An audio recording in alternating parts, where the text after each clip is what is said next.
On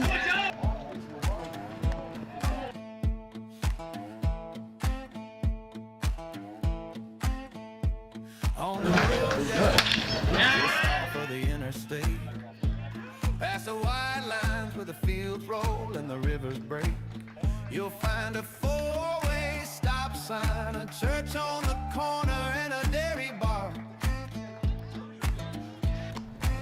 Right in the middle of nowhere, it's the middle of everything I know. Welcome to Moody Park. My name is Joshua Yuhas alongside Charlie Jones, and we have the 7-3 New Brunswick Matrix coming in to face the 5-6 Trenton Generals. Now, when we look at this Matrix team, it's one of the best pitching staffs, not only in the Liberty Division, being the top in the league, but second in the whole ECCBL in ERA and WHIP. So one of the strongest pitching in the league, and they're facing against an offense that, despite them getting up to that 5-6 and that slow start, the offense really has not been there. The run support and run production has not been there, but they are still an aggressive team. So I think it's going to create an interesting dynamic when we're looking at this matchup specifically. If the Generals can get on base, they can cause the chaos. And they've done a fairly decent job in terms of that. In some regards, it's just the timely hitting. Got to get all those guys in. Yeah, Josh, for sure, you're right. I mean, when you look at these two squads, these are two teams that haven't played each other at all this year. They haven't had a chance to get used to each other. They will over the next couple of days. I mean, it's their first of 3 matchups over the next 4 days. They'll have a doubleheader on Saturday as well, right here on Jersey Baseball Nation. But when you look at the Generals' philosophy, it's small ball. They are second in the league in walks. They're number 1 in the league in stolen bases. They want to try and get on first any way they can and utilize those leverage counts to maybe stay a little bit more patient rather than aggressive like you've seen as some teams like the Mammoths, like the Kings, where if it gets to 3-1, they're going to jump on counts. Instead, the Generals are happy to take walks and then try and make runners in scoring position out of them. What will be crucial for the Matrix is to limit that, right? This is a staff who does a really great job in mowing down batters, getting strikeouts, generating ground balls, and getting through quick innings. The Matrix will have to do that today if they want to advance to 8-3 and stop this kind of roll that they've been on. Lost a couple recently, trying to still stay in that top 3 of the Liberty Division. We're seeing two teams on 2 different trajectories. The Matrix were at that top point above the Mercer Mammoths, the defending champs, but since then they've fallen. They're now a game back behind the Mammoths, and the Generals on a 2-game upswing trying to continue that. And this is going to be a crucial part of the season. These two teams facing each other, as we mentioned, 3 times over the next couple days. If they're able to get some groove for the Generals, or if the Matrix are able to stunt that growth, that's going to completely change what these two teams are going to look like going forward, but also when these guys are coming back, when these teams are getting full, now they have that backing point of where they're, okay, we're in the middle of the bracket versus the bottom half having to fight our way back up, where you know you're a good team, and then you have to fight the way up. It makes it so much easier if you're able to pull it out, but I think we're in for a good one here today. The Matrix and the Generals up next on Jersey Baseball Nation.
Welcome to Moody Park on a beautiful Thursday afternoon. Will be the Trenton Generals and the New Brunswick Matrix taking on each other in a showdown. A team that is on a 2-game win streak, a team that's on a little bit of a down skid in the Matrix, so should be an interesting battle. We talked about in the open kind of the trends of these two teams, and I think for the Generals, if they're able to get on base early, they can cause chaos, but the same thing applies to the Matrix. They're a strong team. If they're able to supplement their pitching that we know is very strong, it sets them up even better to really control this game in a course of 9 innings here. Yeah, no, for sure. And for the Generals on the other side, they do like to play small ball, but you also have to remember about this team, they do have some guys who carry a lot of power and can really drive the ball well. We've seen Lucas Albert, a guy who is known for his speed, really drive the ball to the fences a couple times. Could see some power from him tonight as well. They're going to have to get to this Matrix pitching staff, and they're going to have to do it quick. That's the big hurdle for them. You know, this Matrix pitching staff is incredible this year. In just about every metric, they're doing a great job. Second in ERA, second in WHIP so far this year. And 50 walks to 81 strikeouts isn't terrible either. They just have to make sure that if they're taking them on, and they are it's going to be a big task for the Generals to do so. They have to try and jump on them early. In those first 3 innings, and that first time through the order, you got to get a couple runs on that scoreboard. We'll take you through the defense for the Generals. Starting on the mound is Jeff Blake. Behind the plate, Logan Howland at first, Jake Ruppel. Second is Sergio Hernandez, TJ Maglioso at third, and Chris Galasso playing short. And then from left to right in the outfield, Antonio Destrabats, TJ Francis, and John Busco. So the Matrix will step up first, and it'll be the shortstop Gavin Slickner to take on the righty starting today. And a first pitch strike from Blake. We'll take you through the Matrix lineup. Gavin Slickner leads off. Dom Manzilla, Julius Rosado, and in the cleanup spot, Colin Perna. Batting fifth, Joey Spinello as another strike. Ty Kobalakowicz, Carter Comiskey, Casey Chiola, Cody Rulo, and Lou Spadafora. So a lot of the names that we've become familiar with this Matrix squad. Swing and a miss, so a strikeout to start the outing for Blake, who's been one of the more reliable arms. We've seen him a couple times throughout this season. Starts off strong with a swinging strikeout. Yeah, Jeff Blake, this is his 4th game of the year. Already with a 1-1 record, has given up 6 hits, 9 runs, 7 of them have been earned, 7 walks to 5 strikeouts, and a 6.30 ERA through 10 innings pitched. So now it'll be Dom Manzilla, 8 for 27 on the season. Good for a .296 batting average, .412 on base, .481 slug. So one of the stronger bats finds his way to the top of the lineup, but we know his history here at Moody Park has not been as kind to him, so he's trying to kind of break that stigma that's been stuck to him early this season. Count moves to 1-1. It's quite a windy day despite the nice view you can see in center field. Flag tailing to that left side, but ball in play chopped towards the right side. Jake Ruppel will make the play, and that will be the second out of the inning on a ground out to the first baseman. Number 12, Yeah, great job from Jake Ruppel to go over there and snag that. Once again, the wind playing a factor. You know, it pushes that ball, stays fair this time because that wind blowing right to left, and keeps it in play for an easy second out for the Generals, and they're working well early on here in top 1. Blake delivers the first one to Julius Rosado, standing 6'2", was at Rutgers last season, but is in the portal so far this season. 5 for 25 in the ECCBL. Misses outside again. 2-0.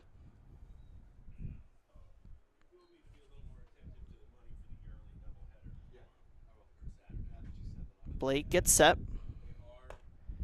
Misses high, so after a commanding start to the game, falling behind the 3-hitter, 3-0 the count, has to drop one in there. You figure a fastball is coming.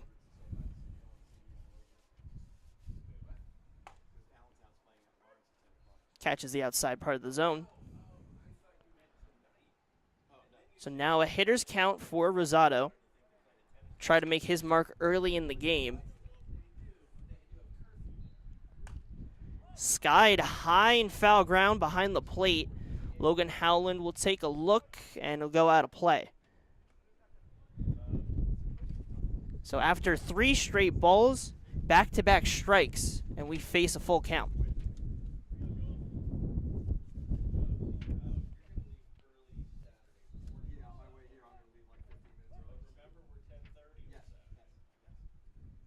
The 3-2 pitch. Skied into center field. Francis will get under it to make the play. So an at-bat that seemed to be getting away from Blakey reels it back in and goes 1-2-3 in the first inning. We head to the bottom half. The Generals will try to spark their offense with TJ Francis leading the way on Jersey Baseball Nation.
Bottom of the first at Moody Park.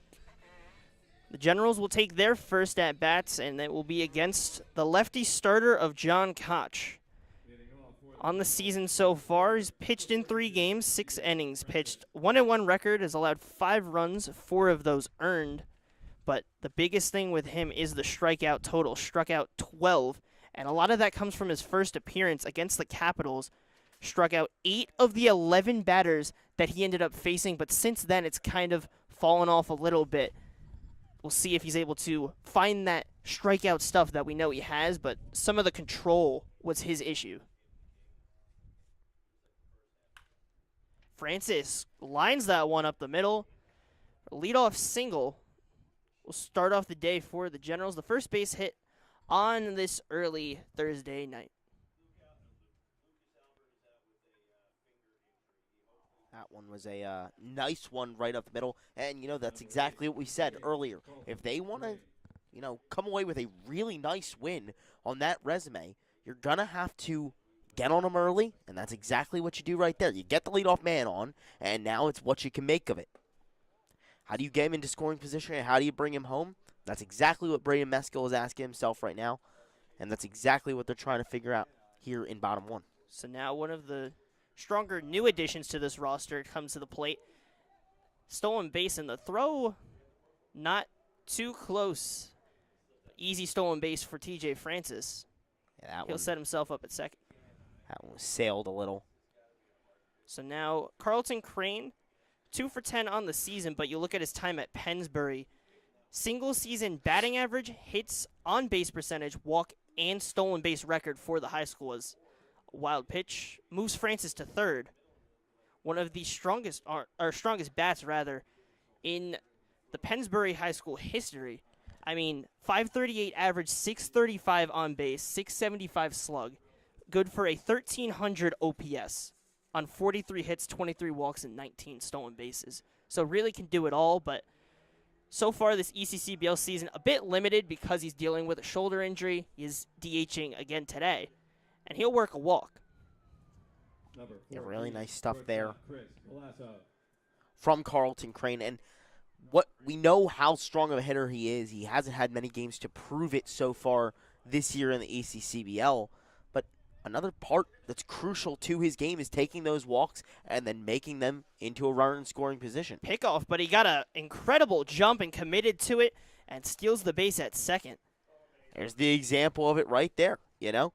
Crane getting aboard with a walk and then making more of it. That's exactly what the Generals love to do, and now they're in a very threatening position, and that's all because of what Francis and Crane have been able to do. But specifically Crane, you know, in this high school season, 23 walks, 19 stolen bases. Those are things that are going to win your team's ball games. Yeah, and this team, we know when they get people on base, they are one of the most aggressive teams behind the Kings. They are second in stolen bases with 48, just 2 behind the leading in the Kings. So one of the most aggressive teams in the league, and they're good at avoiding caught stealings. Now, they are a little bit high in terms of ties. There's a lot of 8 and 7 caught stealing across the league, so pretty similar numbers throughout, but one of the most aggressive teams and successful teams when getting that extra base. Chris Galasso chops that one down the first base side. It will be an RBI, but the first out of the inning. The Generals get on the board. TJ Francis had an eventful time around the base pass, finds his way back to score after he led off this game with a single.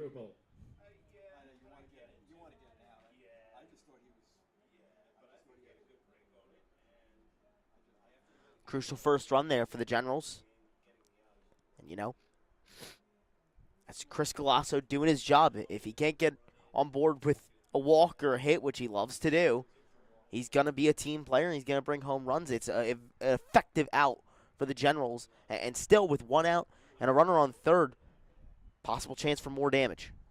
So now the first baseman of Jake Ruppel will step into the box. One of the bigger guys in this lineup. Crane stands at third, and Ruppel takes 2-0 for a strike. So 2-1 to the starting first baseman. And a couple guys in this lineup. As a team, they're not the highest in terms of their walk rate, 5th in the Liberty Division, but they have 2 of the top guys, which is such an interesting dynamic when looking at this team. Galasso and Destrabats walk more than anyone in the league, but outside of them, the rest of the guys need to find their ways to get that free pass.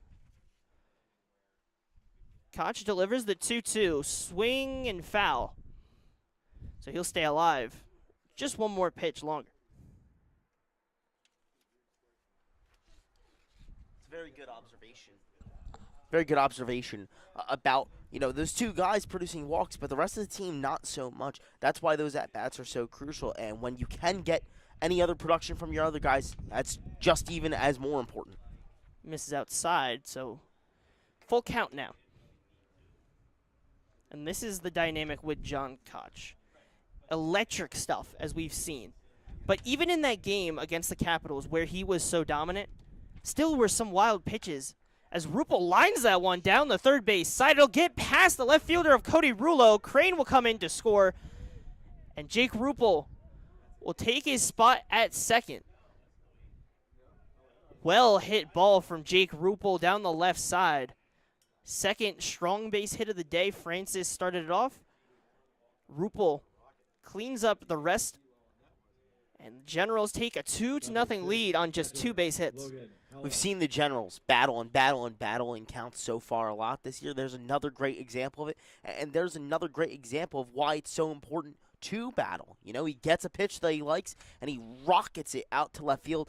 That scores another runner, and now they're on top of these matrix and really punishing him early on. If you can get to Koch, you can get to him consistently in the later innings past that first time that you strike on him. These are 2 crucial runs to start things off for Trenton, and it could be a sign of more to come later on. Yeah, and the more you get on a guy that you know has some control issues, is cause some problems on him early, and then as he gets later, you've put all that work in, you're going to see that kind of come to fruition and maybe see more free passes. Howland takes that one under his hands, and you 3 know, straight balls. another one, 3 straight balls. You have seen the control issues that John Koch has had a little bit so far to start this start. Now, only 19 pitches deep. But if you can punish that. A good jump from Rupel, but hit by pitch. Rupel will have to go back to second. And Howland will take his spot at first. It's his 3rd time this season being hit. And instead of Rupel standing on third, the unfortunate part is he had that base stolen. He got a great jump, but he has to go back because that pitch did not go behind him. It ended up hitting Howland, and now one of the best guys in terms of walk rate that we talked about, Antonio Destrabats, will step up in the lefty batter's box.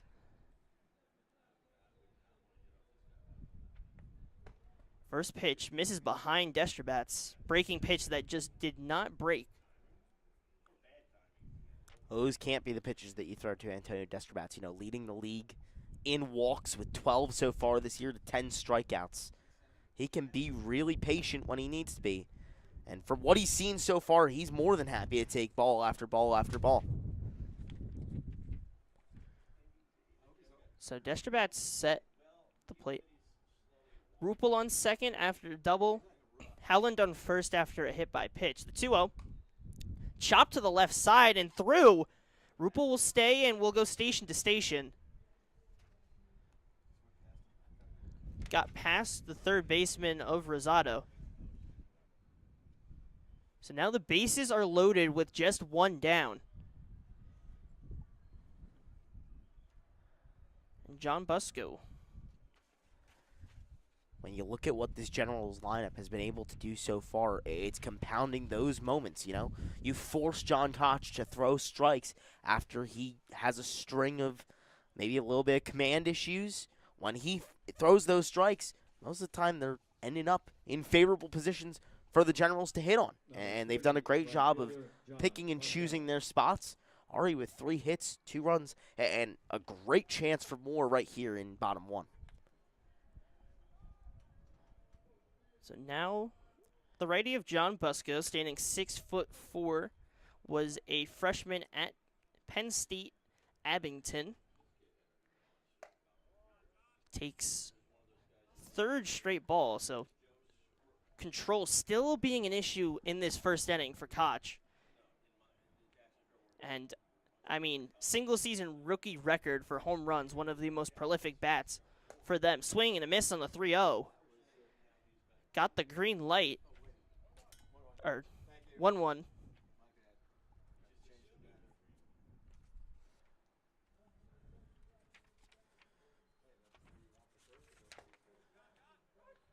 As he gets back in the zone, count moves to 1-2. But back to Busco this season in the ECCBL, just 2 for 11, still trying to find his groove. And this is a good spot to try and open it as he fouls that one off into the backstop. If any time to find your way through, first inning, you're already up 2-0. If you can extend the damage you put at them, this Matrix team we know is strong, but you want to put them down when you have them, because if you don't, they'll find their way back. But a swing and a miss from Busco. And Koch gets that second out. And now one of the more experienced bats, TJ Maglioso. You know, when you look at John Koch, those are the strikes. Those are the ones. That's a little bit of the shades of that appearance he had to start his ECCBL season, where he struck out those 8 guys. When he is across the zone, he's really hard to hit, especially even with a guy like John Busco, who's an incredibly strong hitter at the plate. Maglioso pops out to right field, and the Matrix, despite the bases loaded and 1 down and some control issues, worked their way out of it as Koch found his way back into the zone, limits the damage to 2, but the Generals take the first lead of the game.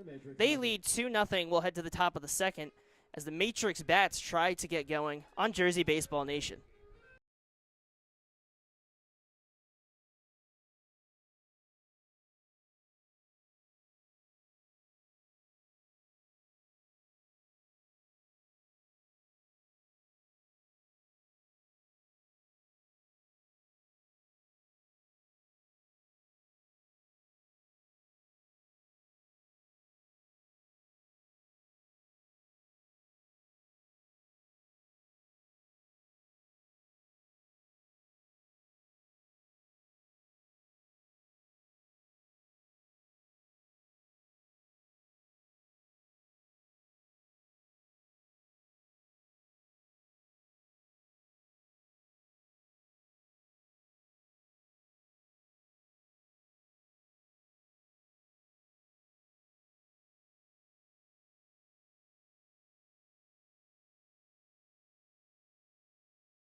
Welcome back to Moody Park. The Generals put up 2, but leave the bases loaded. So the Matrix will step up 4, 5, and 6. Due up Colin Perna, Joey Spinello, and Ty Kobalakowicz. And Jeff Blake, after a 1-2-3 first, will return to the mound. Swing and a miss on the 1-0. Yeah, Blake really effective in his first inning of work. Only threw 12 pitches to generate those 3 outs and really mowed through those Matrix strong hitters. Misses outside. The thing that's going to eat the Generals alive is that you had the Matrix on the ropes. You had them in a perfect spot with 1 down to really break through, but then that bottom half of the lineup was just unable to find that answer to bring around the rest of the guys when Busco struck out with the bases loaded and Maglioso a weak fly out to right. But it'll be Blake's job to settle the game back down. The 3-1 misses outside. A leadoff walk for Colin Perna.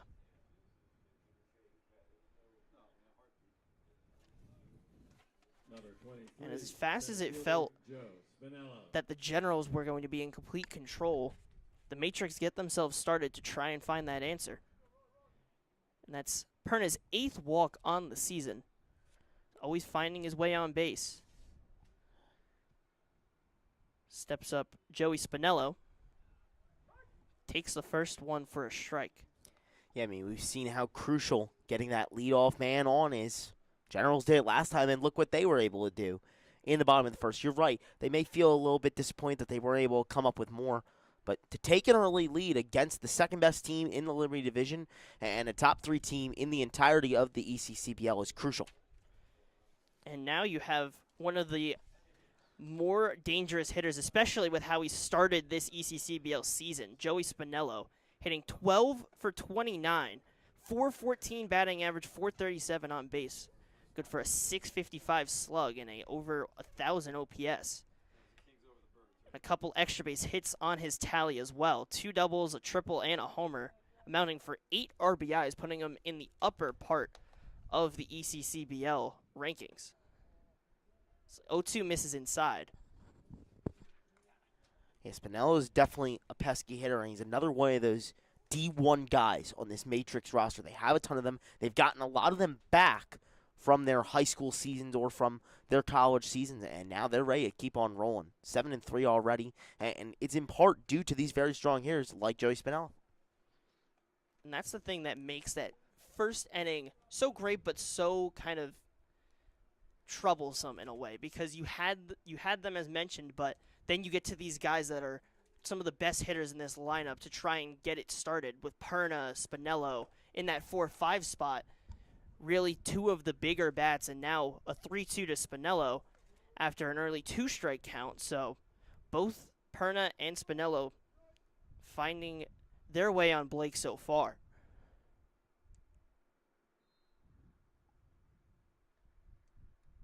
Perna takes his lead on first. Blake gets set on the mound. The 3-2. Swung on and missed. A strikeout for Jeff Blake.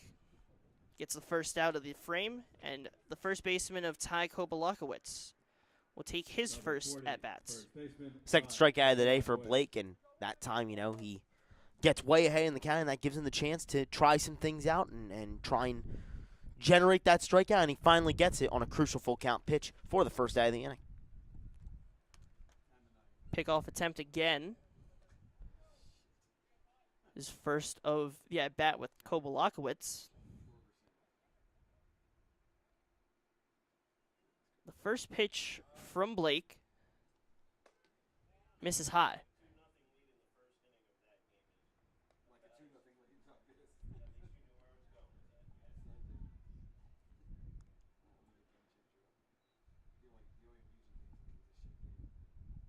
The 1-0.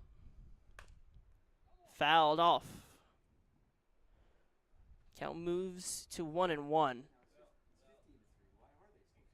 1 ball, 1 strike. Runner on first with 1 down. Kobalakowicz at the plate. Carter Comiskey and Casey Chiola due behind him. Matrix still looking for that first hit. Perna made his way on due to a walk.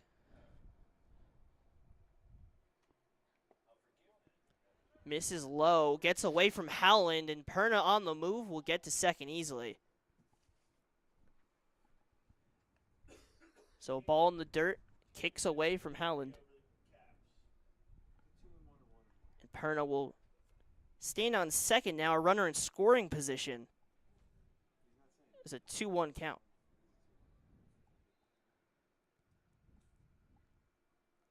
A 2-1. In there on the outside part for 2-2.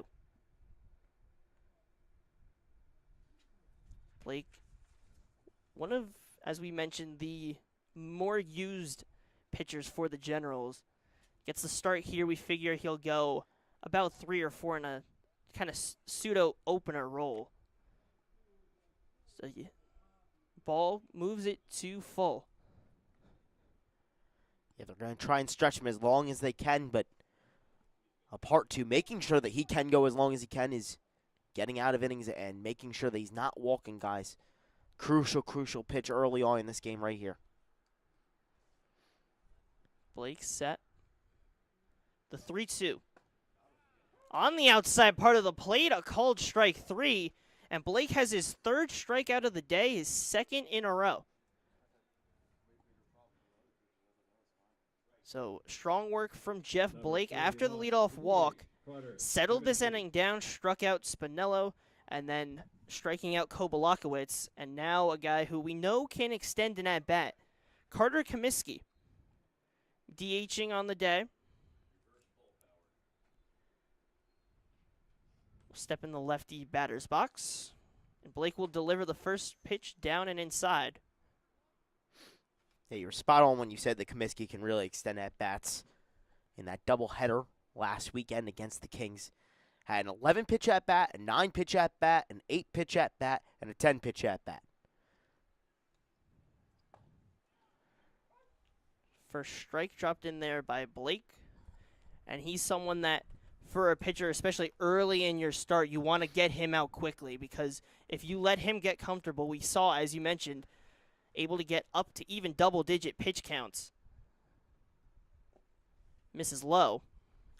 And, you know, we were just talking about how crucial it is for the pitch count of Jeff Blake to stay low. One of the maybe pitfalls for the Generals so far this season has been their bullpen. They want to see one of their best pitchers stay in as long as he can. A key solution to that is trying to get through Carter Comiskey in effective and economical work. Lined to short, and the play is made by Chris Galasso. So Jeff Blake, despite the runner on second, efficiently gets the next 3 batters out. And we'll head to the bottom half of the second. The Generals will get back to work on the starter of John Koch on Jersey Baseball Nation.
Back for the bottom half of the second, Joshua Yuhas alongside Charlie Jones. It's a great day in terms of view, but the wind causing some issues, not in terms of the play, but in our box spin, a little bit of a fight. But so far, so good in terms of the feel outside. It's the first pitch of the second inning. It's missed for a ball from Koch to the 9-hitter of Sergio Hernandez. Yeah, we're holding on so far. We haven't blown away just yet. So the Generals not using the extra hitter. We also did get word that Lucas Albert has a finger injury, the reason why he will not be playing today. So Hernandez fouls that off to the right side. And Albert, we've talked about throughout this season, one of the most prolific bats in this lineup early this season in terms of getting on base. And then when he's on base, one of the reasons why this Generals team steals so well at the top of the league in that regard. So to lose a guy like that, you hope that that finger injury isn't too bad and you get him back quickly. Because if this Generals team is going to be at its best, it's going to be with Lucas Albert. So the count moves to full on Hernandez. Yeah, definitely, you're right. I mean, he's a very crucial piece to Braden Meskill's squad and to the philosophy of baseball that the Generals have shown that they like to play all season. Got to get him back soon. The 3-2. Lined hard towards short, fielded cleanly and tossed over to first by Slickner. A good play in rhythm. And they get the first out of the inning. Hard hit from Hernandez, but sometimes goes right to a fielder. Yeah, unlucky there for Hernandez. Makes the jog back to the dugout. And Braden Meskill throws up the shoulders and says, hey, what can you do? I mean, you put the ball in play and something that should have been a hit gets robbed. It's just the game of baseball. Yep, just the game of baseball, and just got to get back to exactly what you were doing right there the next at-bat, next time you're up. Sometimes the game of baseball can be so cruel to you. It's the first pitch missed for a ball. Sometimes it treats you well. Sometimes you're getting all the bloop hits and all your hard contact to land. Other times, you're hitting it as hard as you can, but it just always ends up at a fielder. And I don't know why that is. You know, maybe there's some power that makes that happen, but it's just something that's the natural beauty of the game, is you really never know when you step on that same field what's going to go down. There are mysteries of life and mysteries of sport, and that is one of them right there, Josh. So TJ Francis, after taking a ball, steps back into the box. A leadoff single in the first and came around to score for the first run of the game. Hit that single up the middle. Count moves to 1-1. One of those guys committed to Division I we've talked about throughout this season. Committed to Sacred Heart in that Metro Conference. Koch will deliver the 1-1 inside. 2-1 now. The count to the leadoff hitter. 3 hits on the day, producing 2 runs for the Generals. Backing up their opener in Jeff Blake. Remains to be seen how long he will end up going. It's also a question, how long will Koch go in this game? Especially because these two teams not only face each other today in a 9-inning game, but Saturday, they face each other in the first doubleheader on Saturday. So count moves to 3-2. Yeah, they are going to get very, very acquainted with each other, and it starts right here, you know. In the MLB, you play 3-game sets. Basically got one of them right here in the ECCBL. Francis pops that one high to the right side. Moving in to make the play is Casey Chiola. And that's where the wind ended up playing a part. That high pop out. Just see Chiola have to tail over to that left side to his right and just keep moving and moving. Got to it. Makes the play. Yeah, Chiola practically planted himself under it, and then because of that wind blowing really, really strong still, right to left, pushed it just a bit harder. And Carlton Crane will be hit. So a 2-out hit by pitch puts Crane on first. Yeah, that one not a fun one. That one ran really inside and him high up in around the ribs. Kind of shook it off and walked it off for a second. It looks like he's fine, luckily. But, you know, let's see what the Generals can do with the 2-out base runner. And of all guys to put on first, Crane is one of the last guys you want to do it. Because we're seeing a lot of these high school guys coming in. They have a good ability to steal bases. Albert already making his appearance. Crane in high school at Pennsbury, we talked about being one of the most prolific stealers in Pennsylvania high school. And so far in the ECCBL, he's been aggressive, and he's already on the move here as Galasso chops it foul on the first pitch. Yeah, that one Taking forces Crane back to first, and, you know, you mentioned it. This is a really fast guy. This is a crucial, crucial addition for the Generals that they get as this season progresses, and I think this is someone that Brayden Meskill can see to be a leader maybe down the stretch. We talked with him a couple days ago and said, hey, what do you think of this guy? What are you looking for? And he said, this is a very complete player. This is a guy who, it's obvious why he's committed to play D1 baseball at Rider. He can do everything in the game of baseball really well. He's a multifaceted hitter. Galasso skies that one to center. Under it to make the play is the center fielder of Joey Spinello. So a couple of pop-outs and fly-outs get John Koch through a scoreless second frame. We're through 2. The Generals lead 2-0 over the Matrix. We head to the top half. Matrix will try to get their first hit of the game on Jersey Baseball Nation.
Top of the third here at Moody Park.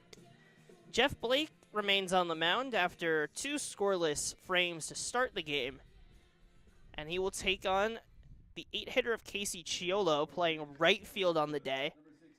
Due behind him is the left fielder of Cody Rulo and the catcher of Lou Spadafora. Blake gets it started with a foul ball. First inning, 1-2-3.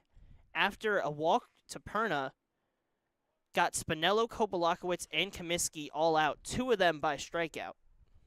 So in a groove early in this game, but we know how quickly these games can flip.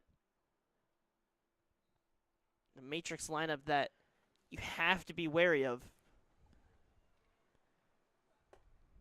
The 0-1 just misses on that inside half. Yeah, no, you're right. They really can strike at any time, and just because they haven't scored in the first 2 innings doesn't mean that they are definitely not going to score. This is a team that loves to generate runs, already with 65 on the season. Sky to right center. Francis will get under it in right center field and make the catch.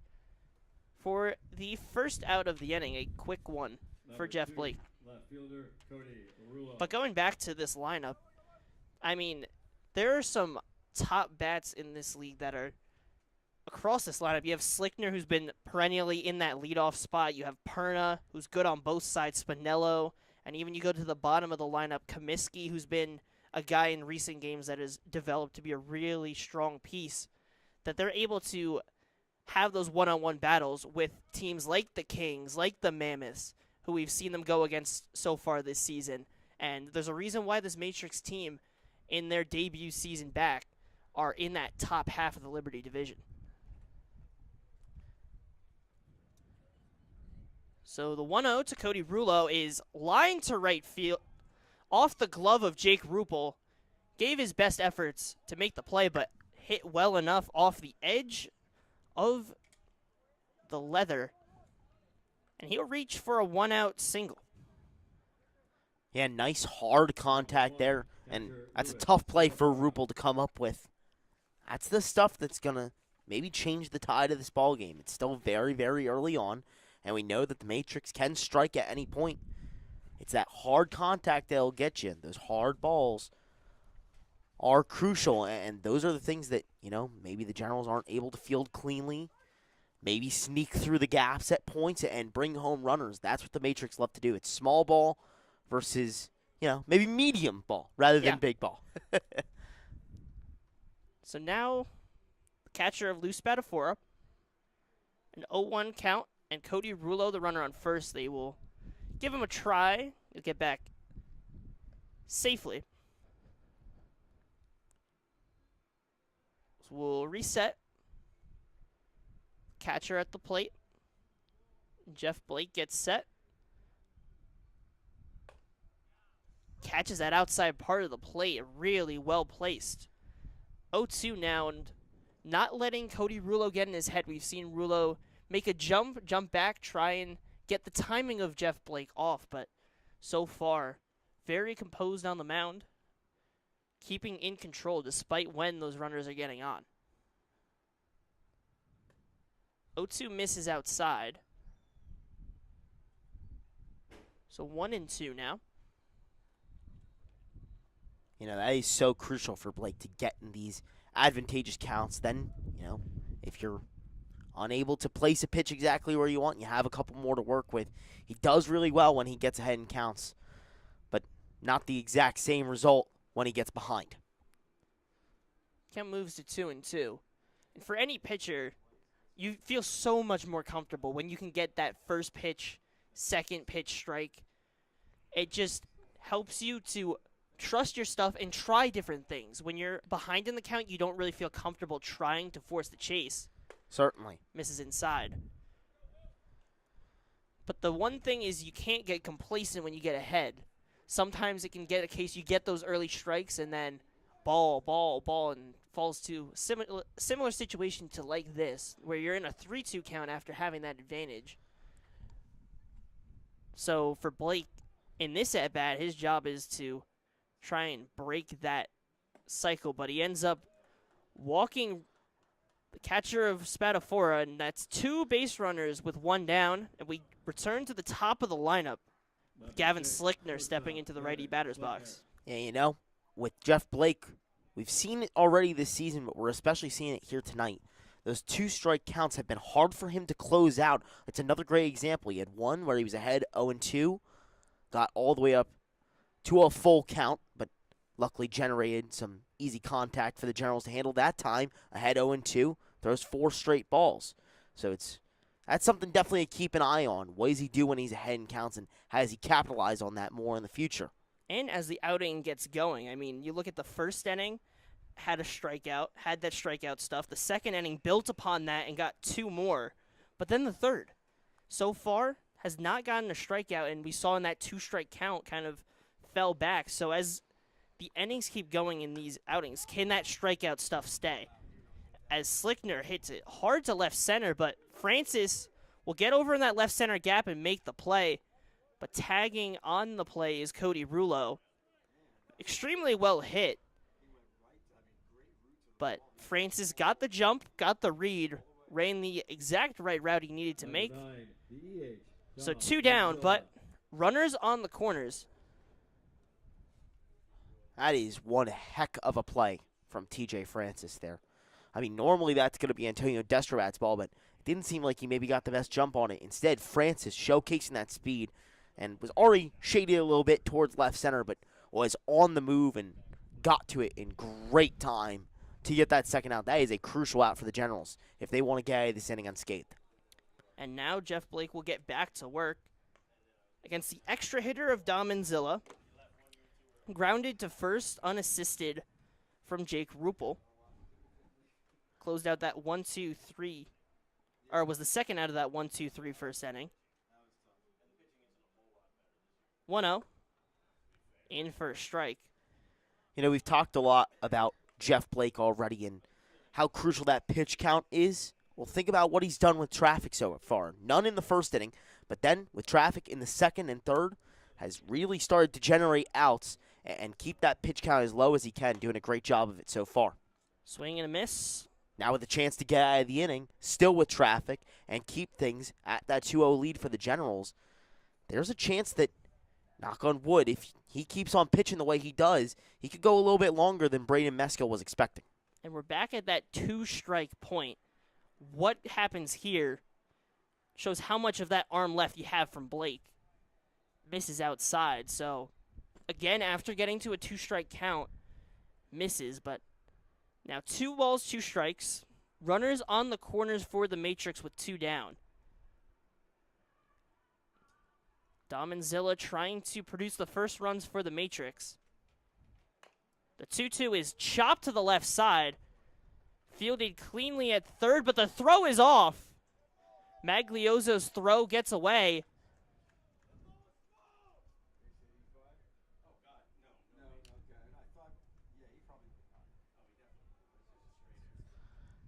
So, runners on second and third. 1 run comes in to score. But still a dangerous position, second and third. But a mistake you cannot have if you're the Generals. Had it in control, in rhythm, and then the throw just gets away. Yeah, that one was brutal. I mean, it's a tough play already. But sometimes you got to just hold that ball or maybe ease up on the throw and let the runner get by rather than now look at the position that the Matrix are in and a chance to take that lead with 2 runners in scoring position. Still the 2 outs, but now already you cut that gap in half and a chance for more. That error could prove to be big here in top 3. And the Generals had their windows of control. I mean, think about how different this inning is. If you score any of those runs in that bases-loaded situation, as Rosado hits that one to center field, he'll drop in front of Francis. Spadafora will score, and Zilla will head to home. On the throw, Rosado will stay. So a costly error leads to a 3-run top of the third for the Matrix. They take the lead now 3-2. Yeah, that error really not looking good now. You know, you had that lead, and this is a team that you have to try and keep a lead for as long as you can against because you don't know when you're going to get your next chance to bring runs across home with that strong pitching staff and some really strong guys out of the bullpen as well.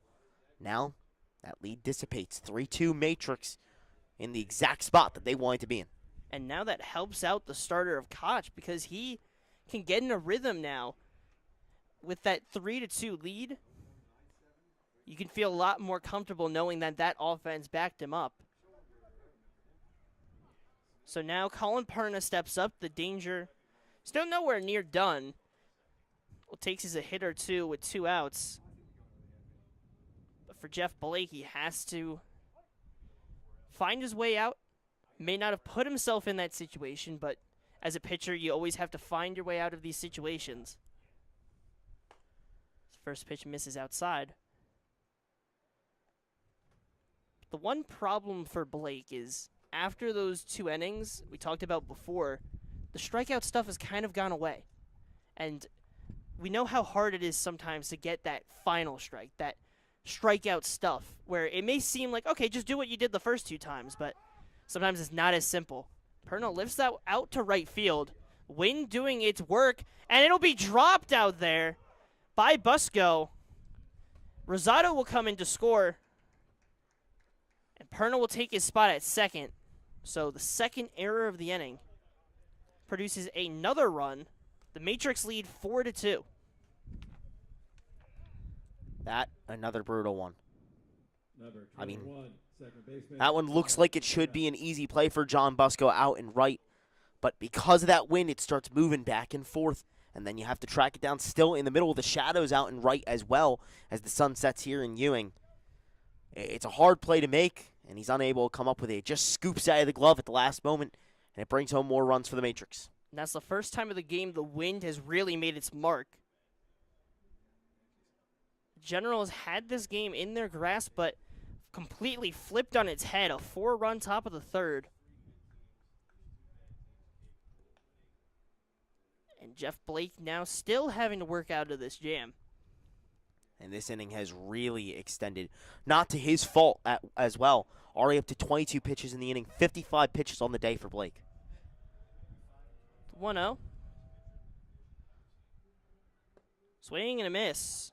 from Joey Spinello. A big hack will come up with nothing.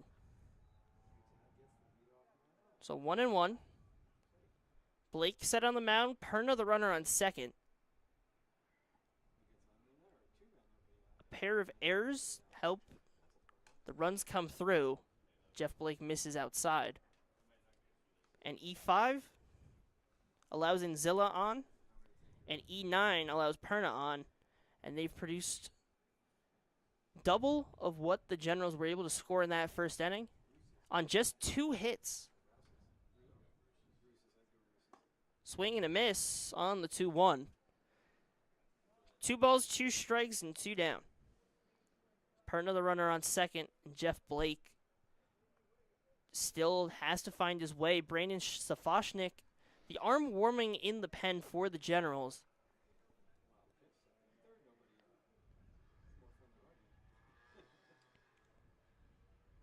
Blake gives the runner a look. The 2-2. Swing and a miss. Gets back that strikeout stuff. Will get out of the inning, but not before a pair of mistakes. Produce 4 runs. For the Matrix Will in the third. strand 2 1. hits. But the There are 2 Generals' errors, offense has 1 their out. work cut out for them. After 2.5, We'll head to the Matrix bottom 4, half of the 2. third on Jersey Baseball Nation.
Bottom half of the third, Leading off for the Matrix lead 4-2. First baseman, number 28, Jake Ripple. The first baseman of Jake Ruppel will step up. The lefty of John Koch will try to get himself back set into this game. Now with the lead, where it looked like the Generals had control, felt like they were going to be able to run their game with how they started. Scored only 2 in that first. Left that first inning with the bases loaded, and then in the third, made a couple of errors, and those missed opportunities and mistakes now costing the Generals. They're going to have to fight back if they want to keep that win streak alive. And now they have to fight back against a confident Koch, already had 0-2 in the count. Fouled off to the right side, and that's a guy you don't want confident at all. Yeah, no, I mean, after that first shaky inning where he gives up the 2 runs, he comes back and only faces 4, hits 1 batter, but aside from that, generated a bunch of outs, a ground out, a fly out, and only threw about 14 pitches. Fouled off again. Still 2 strikes on Ruppel.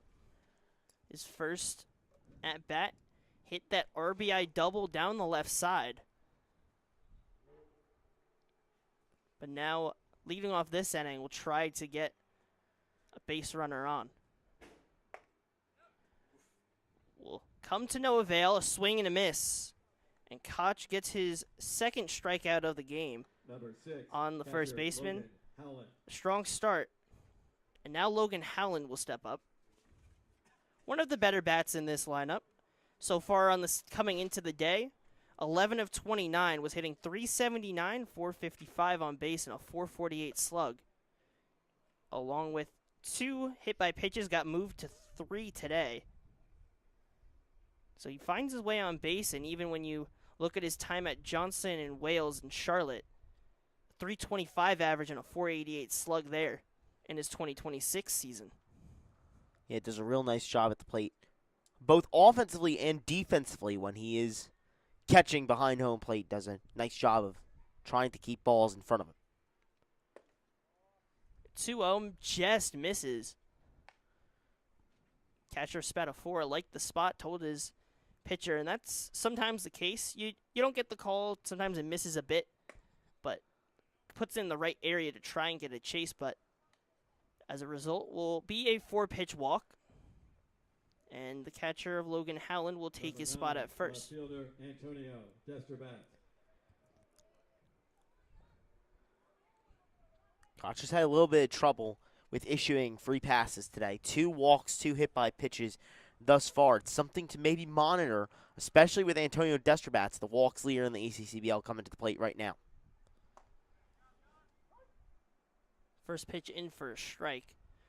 The one thing in recent games, or their recent run pretty much, that can get to the matrix is the walks and hit by pitches. If you go back to that game that they had against the Kings where it was walk, walk, walk, walk, walk. Trying to avoid that, we know they can get a little bit prone to it at times, despite being one of the top staffs in the league. As it's chopped weakly to the pitcher of Koch, throws to Slickner at second, they'll get the force. So a good play in the field by Koch, gets it over cleanly, and that's 2 down.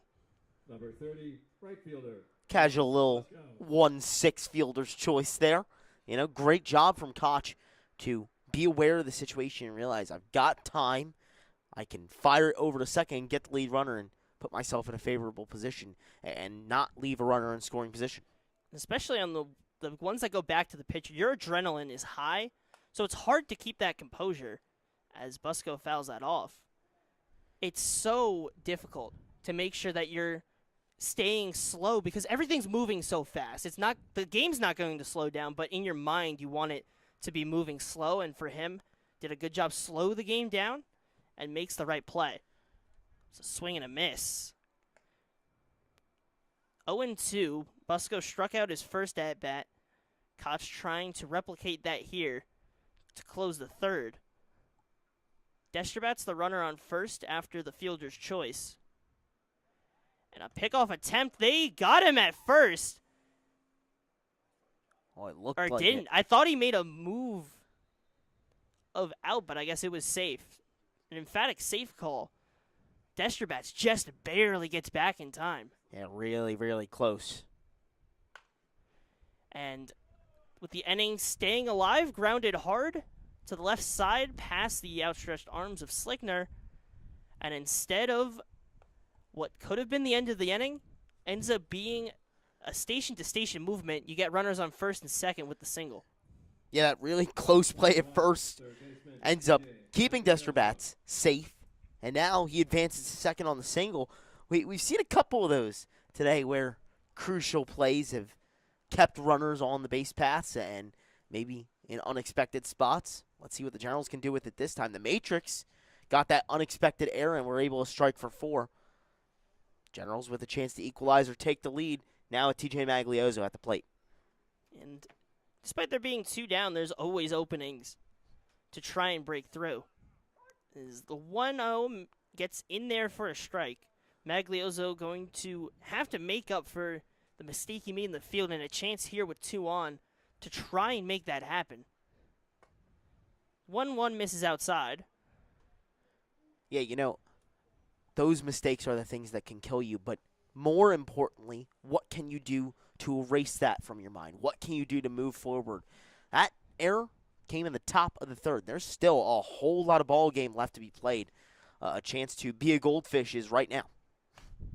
And that one's lined up into center in front of Spinello, but too shallow for any of the runners to try. So station to station leaves the bases loaded, and now their second chance with guys on every base. Can they come through this time and get those runs back?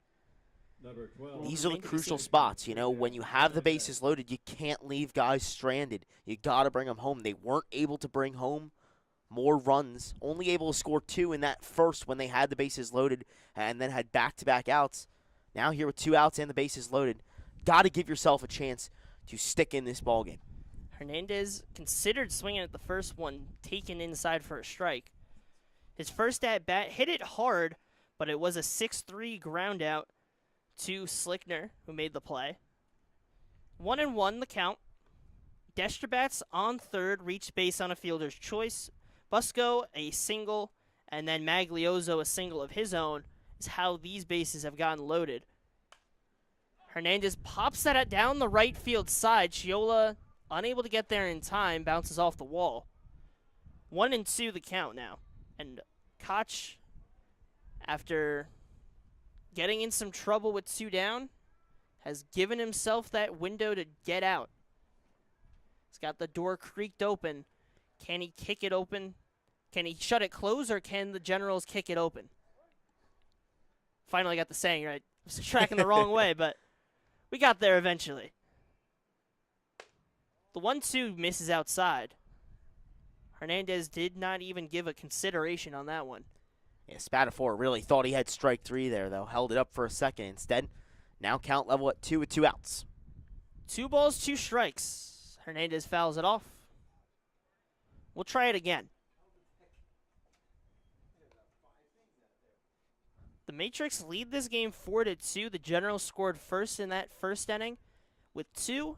The Matrix score 4 in the top of the third. The Generals, with their second chance with bases loaded, will try to break through this time. But they will be unable to. A swing and a miss. And John Koch finds his way out once again. The Matrix keep this game at 4-2. The Generals strand the bases loaded for the second time. We head to the top of the 4th. Matrix will get back going at the plate on Jersey Baseball Nation.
Matrix, first baseman number 40, Ty Kovalakowicz. Top of the 4th.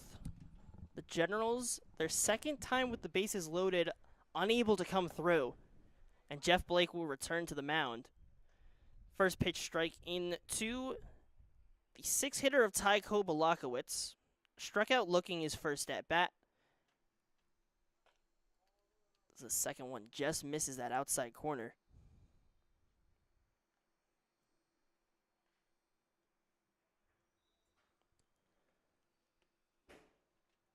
One. Misses high.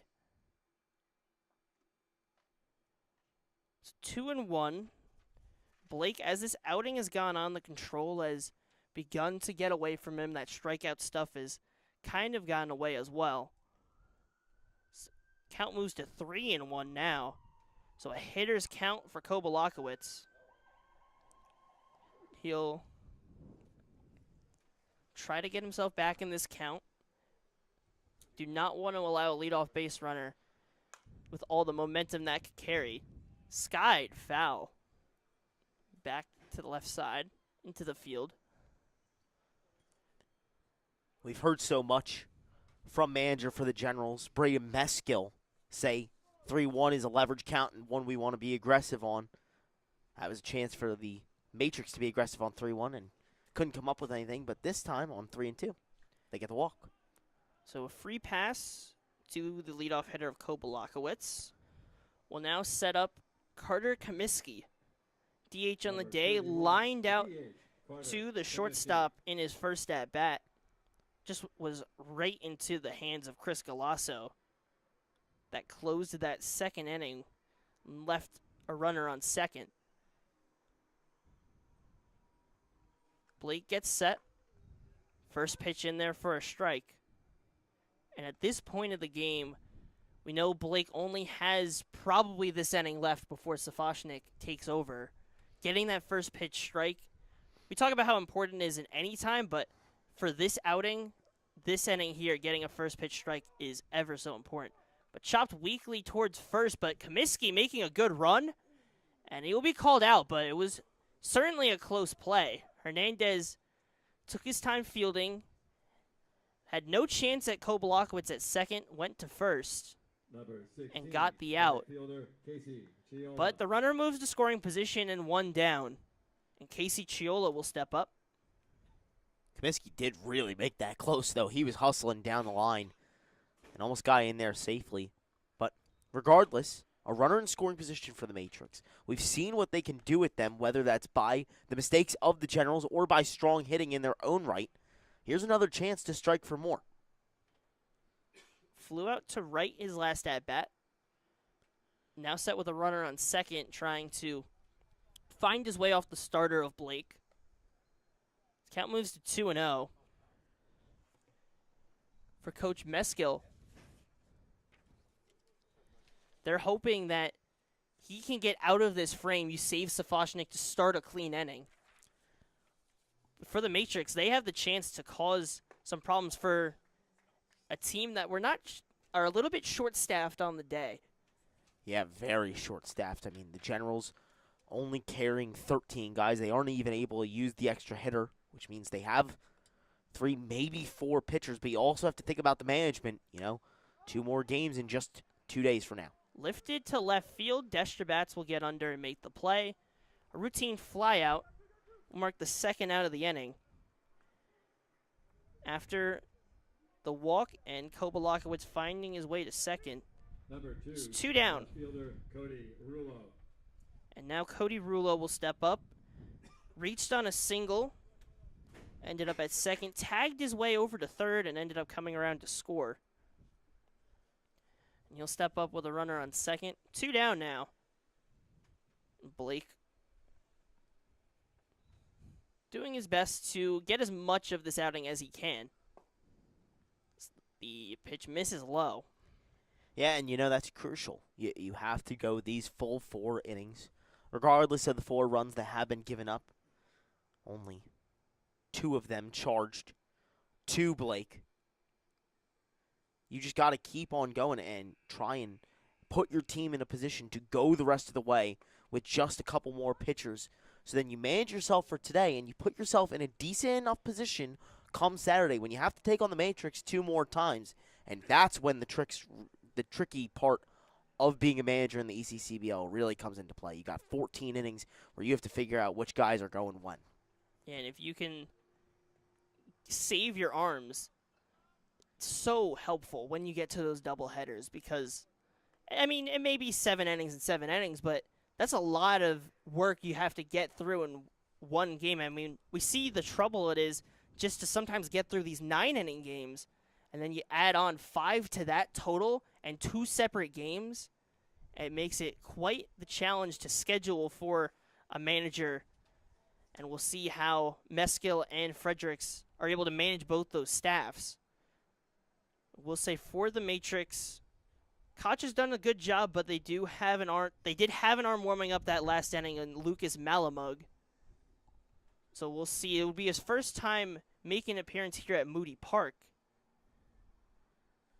But he has pitched a couple games so far. But Cody Rulo will knock that one out to right field. Another routine flyout. And Jeff Blake does his job, gets a scoreless frame in the top of the fourth, and will save the arm of Safoshnik. You figure he'll be out for the fifth. But we move to the bottom half of the fourth.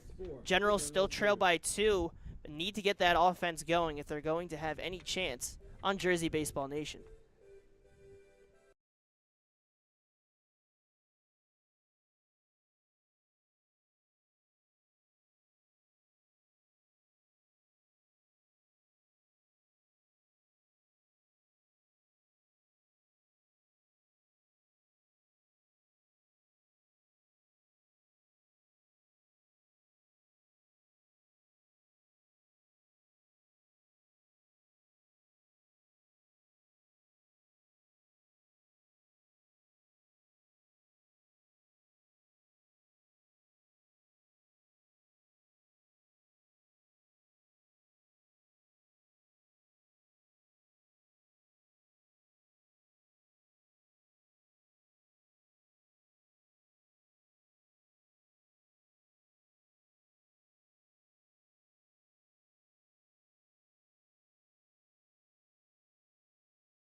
A new arm out for the Matrix. It is the right-hander of Lucas Malamug.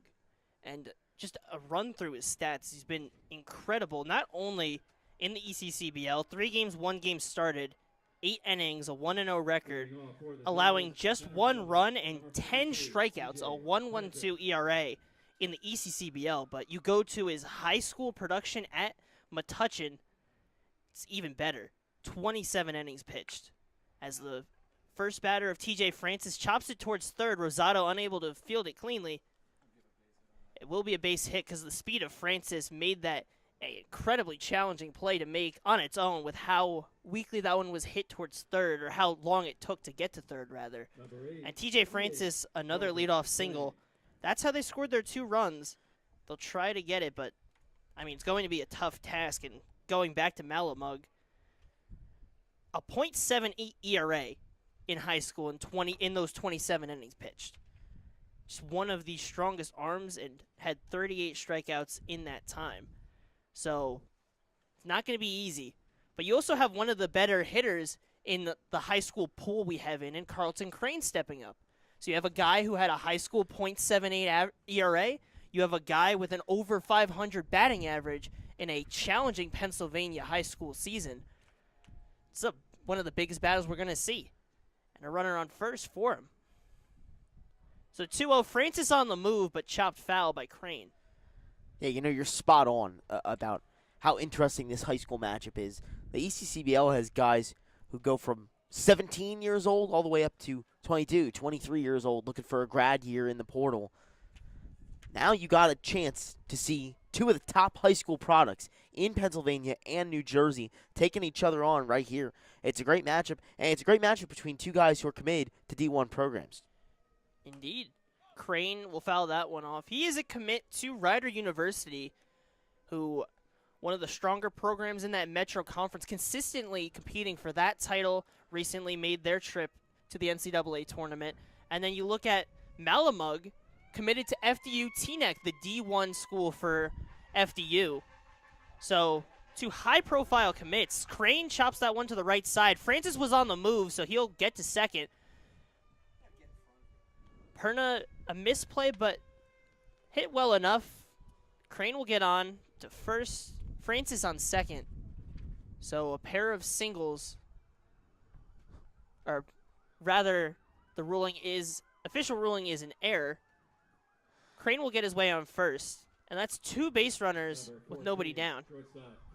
Yeah, this is not indicative of what business Lucas Malabug normally likes to conduct. He's a guy who, through 8 innings, has been really strong in limiting hits and limiting base runners. Only 6 hits, 3 walks, and 10 strikeouts so far through his 8 innings of work.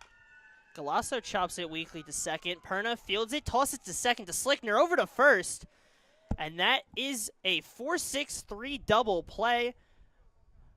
Francis will move his way to third, but that's 2 down. Malamug trying to break what was a strong start to this inning. You know, that's a little bit more indicative of what Lucas Malamug likes to do. We were just talking about it. This is a guy who limits runners on the base paths. There's a great example of it right there. Cuts down 2 runners and a crucial scoring chance for the Generals. Now, in a little bit of doubt, only a runner on third with 2 outs, rather than having that first and second with no outs. And that's huge because the guy stepping up is the person who produced some of those runs in Jake Rupel when he had that double in the first. Now, second at bat, he did strike out, but he gets a chance here in the fourth. Still 2 down, but you do have that runner on third, and he does his job, chops it on the ground hard to the right side, will roll its way to the outfield for an RBI single. So once again, the first baseman of Jake Rupel being very productive in that cleanup spot, doing exactly his job, and the Generals cut that deficit to 1. They trail 4-3 now. Great job from Jake Rupel. He sees that really large gap between the second baseman Perna and the first baseman Kopalakowicz and just finds that gap in the best way possible, going the opposite way, bringing home another run. This is a 1-run ball game between 2 teams who are fighting for position in this ECCBL season so far. Matrix, second in the Liberty Division, Generals, fourth, and, 2 opposite directions. Matrix trending down, Generals trending up. Rupel on the move. The throw would have beat him from Spadafora, but it gets by. So now 1-1 count, and Rupel on second with the stolen base. Logan Howland now the runner to tie in scoring position at second. Malama gets set. Miss outside. 2-1 the count. 2 down. The Generals get 1 back off an RBI single from Jake Rupel, who stands on second. And Howland skies one to the left center gap. He'll be on the move. Spinello on the move. That one will get to the wall. This game is tied at 4. Logan Howland steps his way onto second. A great shot into that left center gap. Got some good air on it. Rupel, because of that stolen base on second, able to come around to score. And now their 8th hit on the day produces their 4th run. And they've tied this game back up at 4. That was a beautiful piece of hitting from Logan Howland. It gets all the way to the fence and was probably only about 5 or 10 feet in the air from clearing it. And it hits to the perfect spot. Brings home the runner, Rupel. Out there right towards left center. The Generals have fought their way back after putting up blanks in the second and the third, right back in this tie ball game at 4. Destrbats considers swinging but holds up. 1-0. And it's been so crucial for the Generals all season in bringing themselves back from a tough start now to 5-6. It's been situational hitting. They've been able to do it as well today. They've left a lot of guys on, but they've worked well with 2 outs. And they didn't have their strongest start, but they've really turned it around once they've started this win streak. And if they're able to get a win against a team like the Matrix, it may seem like they're so far in the rankings, 7-3 to 5-6, but they're playing each other 3 times. That could flip on its head so quickly.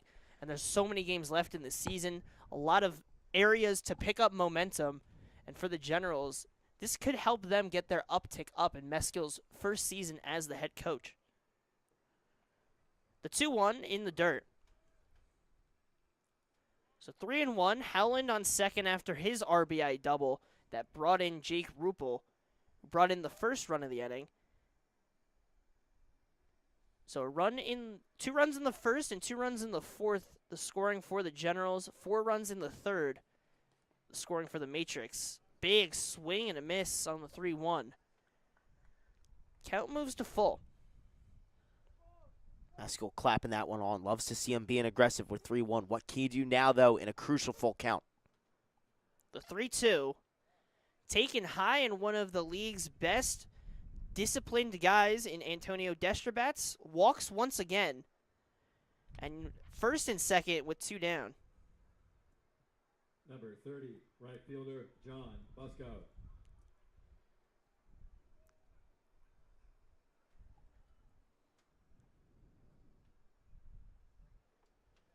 It'll be John Busco.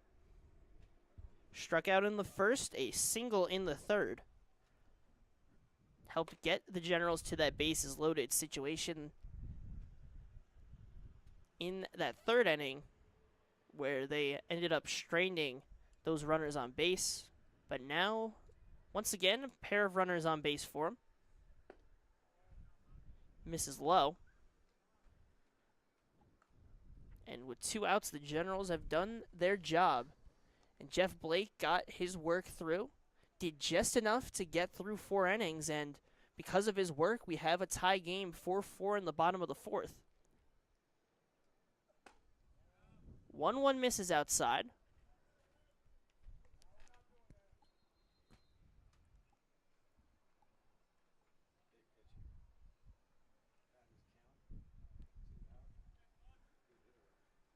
So Busco batting in the bottom half of the lineup today, but still a very formidable hitter. Fouled off. 2-2. Crucial spot coming up here that could tell us a little bit of how the next couple innings could go. Already 4-4 tied up. The Generals have come all the way back. Can they get more? 2-2 pitch. Skied into the right center gap. Running back is for Chiolo, and he does not make the play. It gets down. Busco will get into second. Howland will come into scoring. Destrabats will make his stop at third. An RBI double for John Busco. And the Generals lead this 5-4. They have really turned this game on its head here in the bottom of the 4th. They strike for 3, already with 9 hits, really punishing with some deep, hard contact so far. Great stuff from John Busco to keep this inning alive. And, you know, just as important, they've gotten all 3 of these runs with 2 outs. Great job in situational hitting. It could be an example video for any team. Maglioso hits that hard towards short. Slickner will field it cleanly and make the play.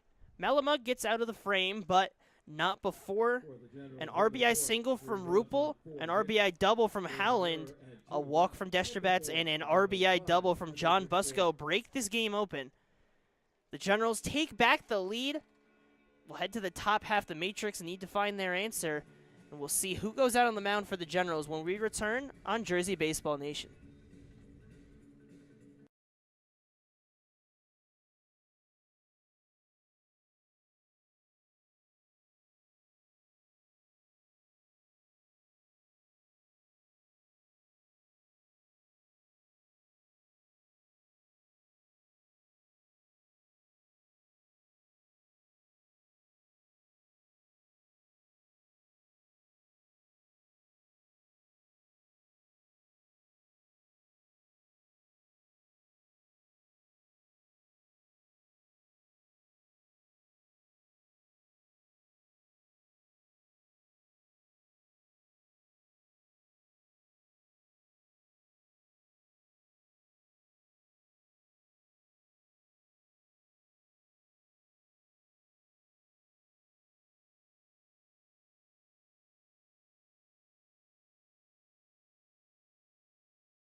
Top of the fifth, the Trenton Generals with a 3-run bottom of the fourth with some strong base hits take back the lead after they took it in the first. They led 2-0 up until that top of the third, where a couple of mistakes made it 4-2 that they trailed.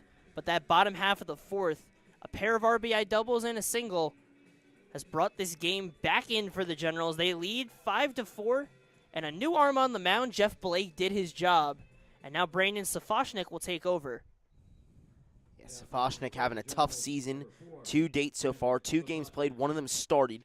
5 1/3 of an inning pitched. 0-2 on the season. 14 hits allowed, as well as 14 earned runs. That's the second most in the ECCBL season this year. 3 walks, 2 home runs allowed, and a 23.62 ERA over those 2 appearances. If any time to make that turnaround, it's a good spot to make it. He'll follow Jeff Blake on 77 pitches, dropped 40 of them for strikes, 4 innings, allowing 2 hits, 4 runs allowed, but none of them earned, 3 walks, and 4 strikeouts. And now it would be Safoshnik's job to keep that momentum going. Despite the 4-run total for the Matrix, it's only on 2 hits.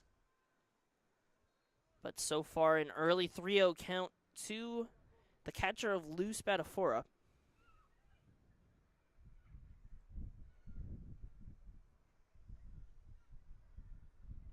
3-0 delivery misses outside.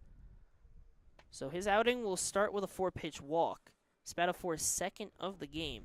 Number 6, shortstop, Gavin Slickner. And now it brings the top of the lineup. That's the danger when you're facing the bottom half of the lineup. You don't want to allow them on, because what happens is that lineup flips over, and now you have some of the better hitters, Slickner and Zilla, Rosado, Perna, in that top of the lineup to try and break it through. Misses again.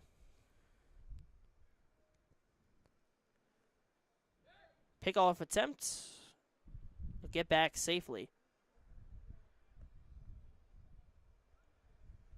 If you can steal out in any way, certainly be beneficial. So the righty gets set. Drops it in for a strike. His first one into the zone of the outing after 5 straight balls. Slickner, so far today, struck out in the first, a fly out to center in the third. He'll step up in the 5th. Trying to get momentum going for the Matrix.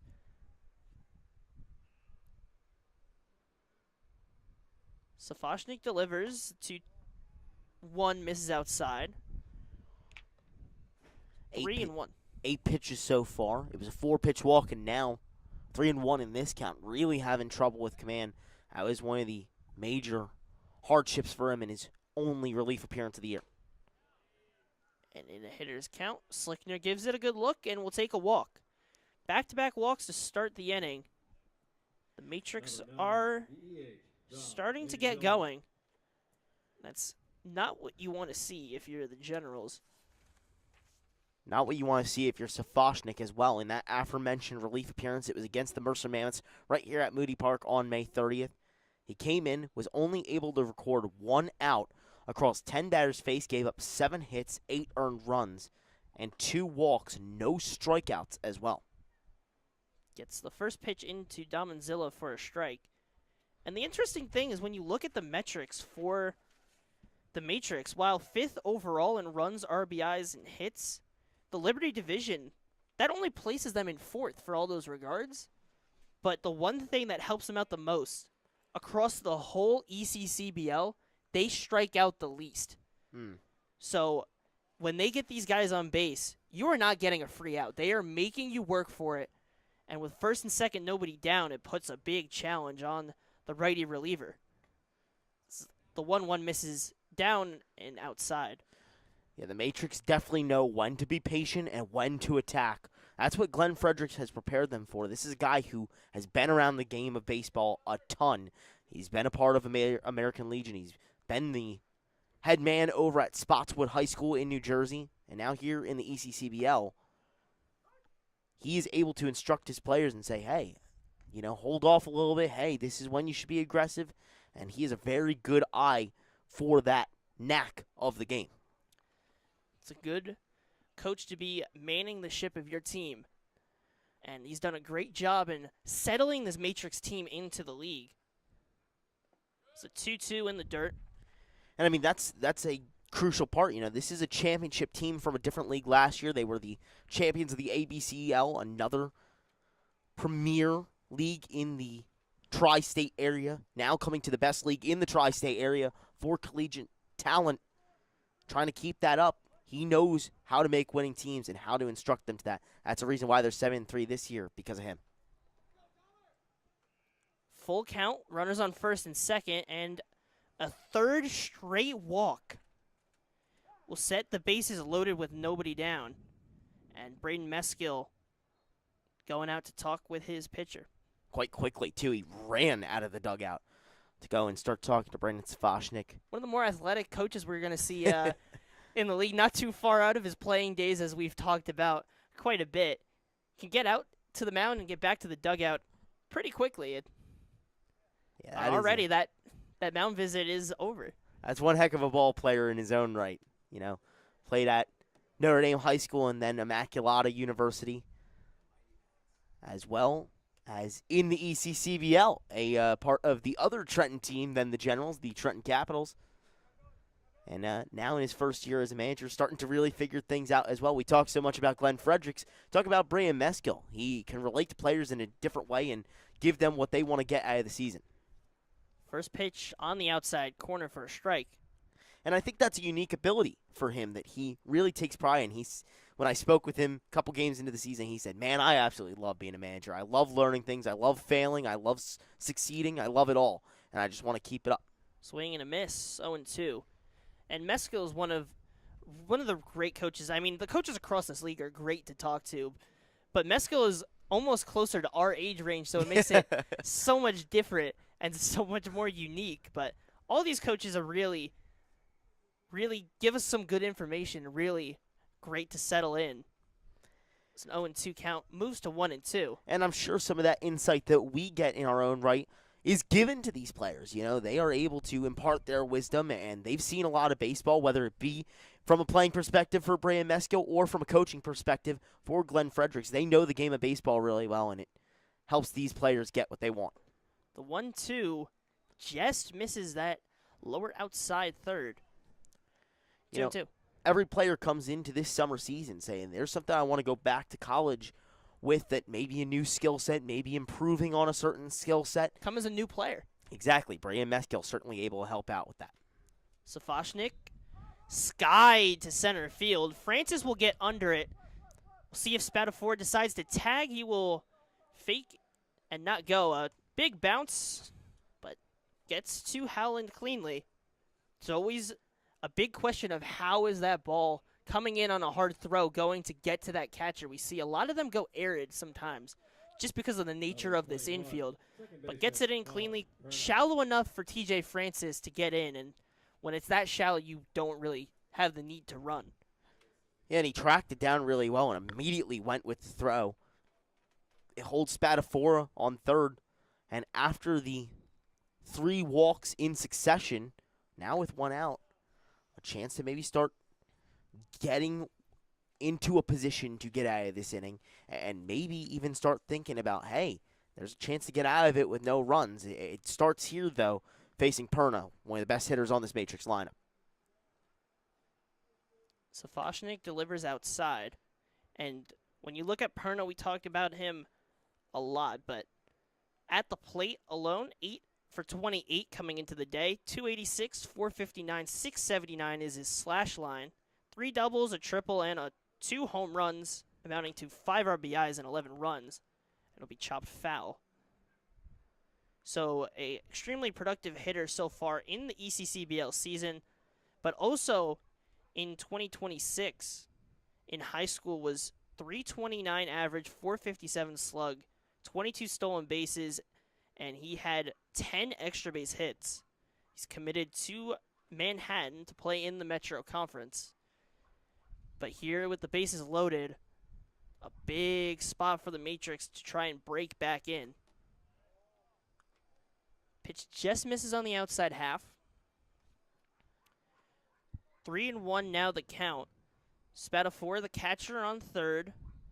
On second is Slickner. On first is Inzilla, all produced by walks. The 3-1 fouled off. Count moves to full. After walking the bases loaded, got the shallow fly out from Julius Rosado and has worked this count back against Perna. So full count now. Safashnik gets set. The 3-2 pitch. Chop foul to the left side. So we'll try it once again. Everyone will make their way back to their respective bases. We'll give it another go. Still only 2 hits on the day for the Matrix. A third one could really flip this game back once again. Misses low, so another walk will produce a run. Perna will get the RBI. Spatafora will come in to score. And we have a tie ball game once again. These teams trading blows back and forth. And now, with Brendan Safashnik already tired 27 pitches so far in this inning, and he's only recorded 1 out.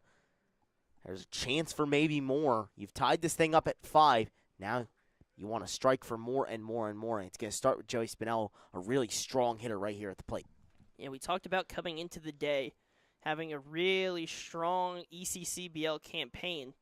And now with the bases loaded and 1 down, this game completely flips. Hit down the third base side. Maglioso steps on third for the first. Throws down to Rupel, and it bounces off his glove or head. I could not see where it bounced off of, but Rupel was unable to read it off the bounce.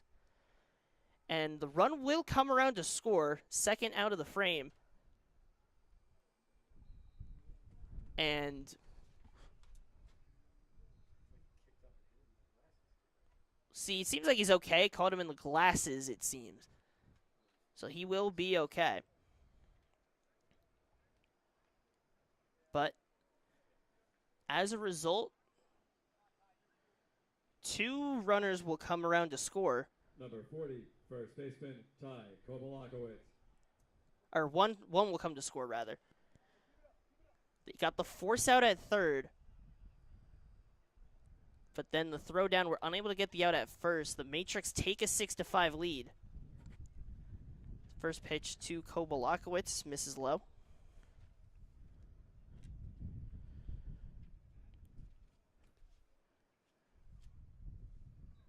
Yeah, almost had the chance for 2. But couldn't just quite get it, you know. Like, maybe makes up a little bit for that error that led in those 3 runs. But still, Rupel coughs up the ball at first. It would have been that inning-ending double play, and they wouldn't have brought home any extra runs aside from that one that was walked in. Now the Matrix back in front. Spinello's speed made it close enough at first, so it ends up staying a fielder's choice. But grounded towards third, Maglioso, I thought he stepped on the bag for the out, but he still gets the out at first anyways. So a 4-out frame for the Generals, but the Matrix take a 6-5 lead. They score 2 in the top of the 5th after the bases loaded off of walks. They're able to come through. So now this game once again has its turn. Matrix leads 6-5. We head to the bottom half of the 5th. Can the Generals get it back going off the reliever of Malamug on Jersey Baseball Nation?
Bottom of the 5th, here at Moody Park, Joshua Yuhas alongside Charlie Jones.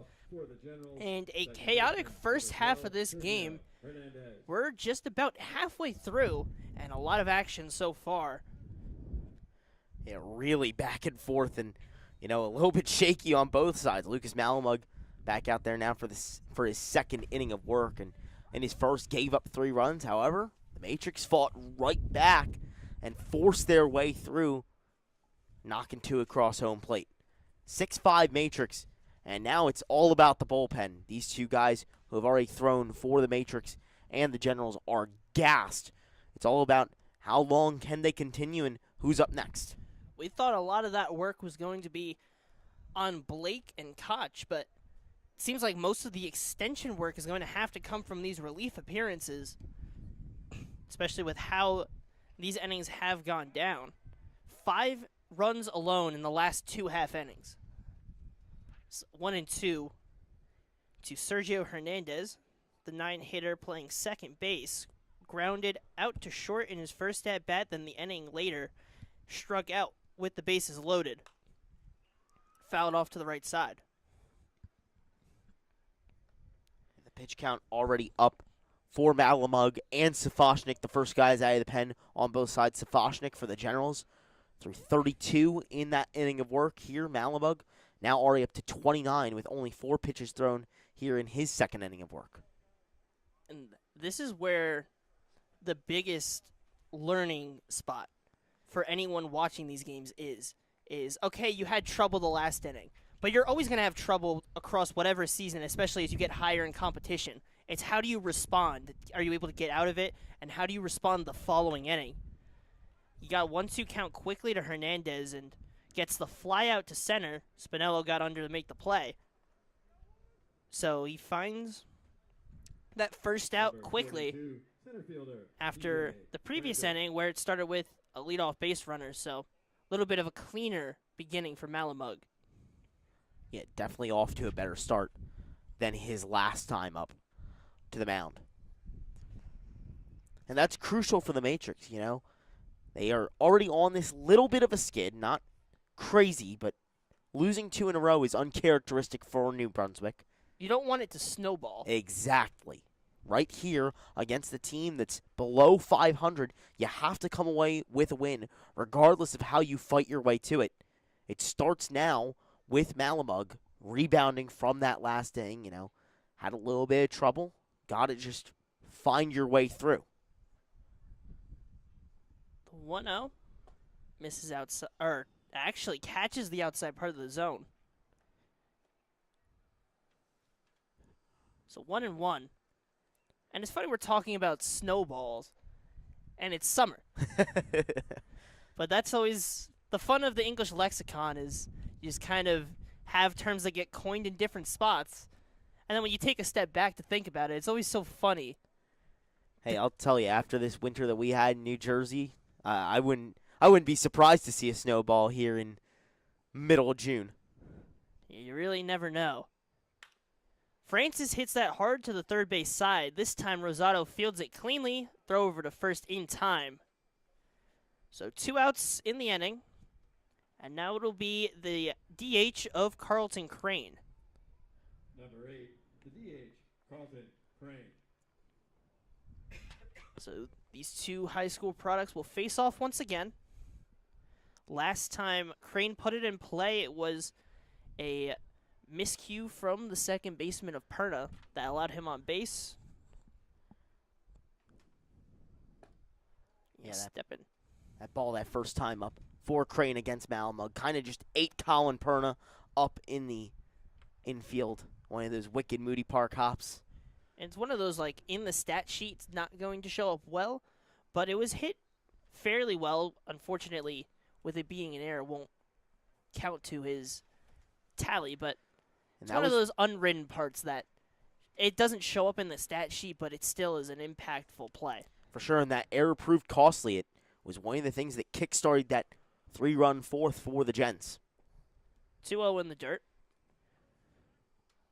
You figure the light is as red as can be, but we've seen this team be aggressive, and especially when you're trying to get as many reps as you can. Sometimes the 3-0 might be the best pitch that you're going to see. So we'll see what it ends up being. We'll take it in the zone for a strike, fastball. So now the at-bat really starts. 3-1. Malamug on the mound, Crane in the box.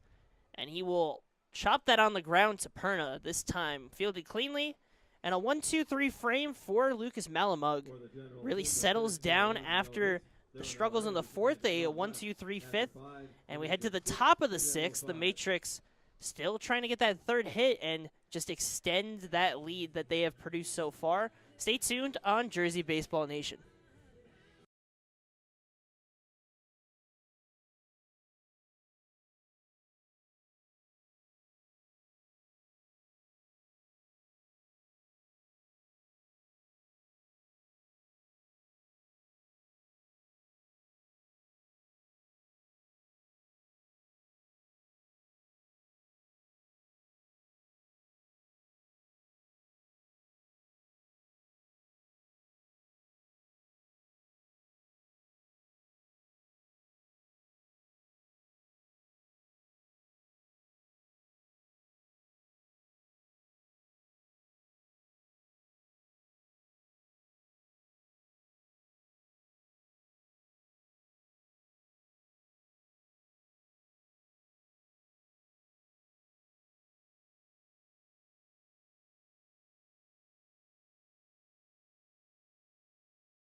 Top of the sixth here at Moody Park. The Matrix will step back up to the plate after a 1-2-3 frame from Lucas Malamug in his second inning of work. So after having some struggles, did his job to bounce back that next inning. That's exactly what these coaches are going to want to see, whether it's Glenn Fredericks in that dugout or anyone that may be watching to get a good look at him for what he may end up producing in the high school or in the collegiate level. First pitch from Safoshnik in for a strike. And the same thing applies to Brandon Safoshnik. You walked the first three the last inning, but here you get that second chance. You're only down by one still. So you can keep your team on the ropes still in it. And he gets a second strike on Comiskey. And this is as crucial of a spot as ever for Safoshnik to come in this season. Can he get the strikeout stuff? And he does there, an 0-2 swing and a miss from Carter Comiskey. And the first out of the inning, first strikeout for Safoshnik in his relief appearance. Yeah, you talked about how important it was for Lucas Malamug to bounce back. Now here's a chance for Brandon Safoshnik. His last relief appearance came against the Mercer Mammoths on that May 30th night here at Moody Park, and they were up 4-1 when he came in. Ended up giving up those 8 runs to seal the deal for the Mammoths to win 9-4. This is your chance to kind of wash that start of the season away, wash the start of today's appearance away, and really start to find your groove as maybe a spark point for the rest of the season. Especially when you're facing, as we talked about, these two teams going against each other 3 times over the next couple of days, including today. So if you can get as much work out of Safoshnik, it's only going to help you out more, especially for a rookie manager, to go into a doubleheader and have whatever arms that he had planned prior to go into that day. And I'm sure that if he's available come Saturday, you'll probably see him featured in that second game of the day. The Matrix will get their chance to see him again. If you're Safoshnik, you want to show them something to say, hey, I'm here and I'm ready to face you guys if I get the chance again. 3-1 gets the strike on the inside half. Full count now after falling behind in 3 balls. Brought it back. So now the 3-2. That one's hit hard to the left side and will drop in front of the left fielder of Desterbats. So a one-out single for Casey Chiola will get the first base runner of the inning. Solid contact there from Chiola to get a man on for the Matrix. It was a really great swing, and once again, in a full count. It's when you come to those crucial spots in counts, what can you do? Well, Chiola prevailed there, and now the Matrix have a chance to score for their second straight inning. They finally produced that third hit of the game. Pickoff attempt, get back in time. Yeah, that's one of the big disparities. When you look at the score, it's 6-5 Matrix, still a very close game. But in the hit category, they've had those 6 runs on only 3 hits and 2 Generals errors. Each one, between the two, bringing home 3 runs. Runner on the move. Rulo hits that one to left field. Desterbats gets to it in time, makes the play. Chiola will have to make the way all the way back to first, but a miscue from the Generals. They tried to get him back when he was sleeping instead. Ball gets away. And now Chiola stands on second. So what should have been just a simple fly out to left ends up with Catcher Lewis, the runner stand 4 out. of Chiola finding his way to second.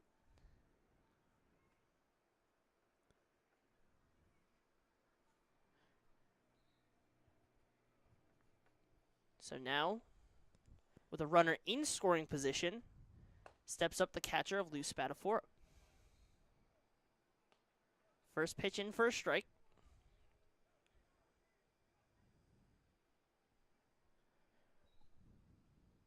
The Matrix looking to be the first team to score in back-to-back innings. The 0-1 delivery. It's looped into right field. That one will drop in front of Busco. He's unable to get it off the bounce. So Chiola will come in to score. Spadafora will take his spot on second. And that's an RBI double for Lou Spadafora. And the Matrix are able to make it 7-5 and score in back-to-back innings. Number 6, shortstop Gavin Slickner. Yeah, that one was brutal. Just falling in front of Busco out and right, and then it skips away. That one is just hard to contain. And now, yet another runner in scoring position. Situational hitting has been so important for both sides tonight, with 5 of those 12 runs in the game coming with 2 outs. Matrix now using it to their advantage to extend on a lead already, now up to 7-5. 1-0 misses outside. So Spadafora on second with the RBI double. On the miscue that won't go in the book, but was unable to read it off the bounce in right field of John Busco. So 3-0 count now to the leadoff hitter of Gavin Slickner. 0 for 2 on the day, but has 2 walks in his last 2 plate appearances in the 4th and the 5th. This catches the outside part of the zone. 3-1 now the count, but still threatening to walk for a 3rd time. You know, before Chiola was able to advance and then the double, Savashnik was cruising here in his 2nd inning of work. Now a little bit of trouble. Chopped towards short, fielded cleanly, but the throw takes him off the bag. They had the play. Galasso was able to field it off the high bounce, but then the throw over too high for Jake Rupel to get to. And another error in the field for the Generals. It doesn't bring home a run, but it was their window out of this frame, and this will be the day for Brandon Safashnik.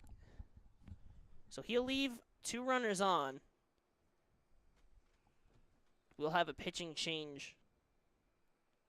We'll head to break. Top of the 6th, the Matrix scoring back-to-back frames. We will be right back with 2 down on Jersey Baseball Nation.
Generals, number 20, Bryce. Back in the top of the 6th. 2 down, but runners on first and third seemed like they had their way out of the inning, but another group of miscues and errors in the field keep this inning alive. For The Matrix added 1 in this inning, and now we have a pinch hitter. Will Bethay will come in for the extra hitter of Dominzilla.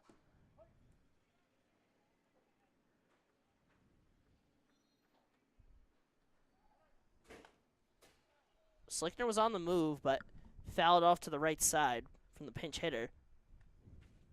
And the new pitcher, Bryce Miyoski, will step in relief.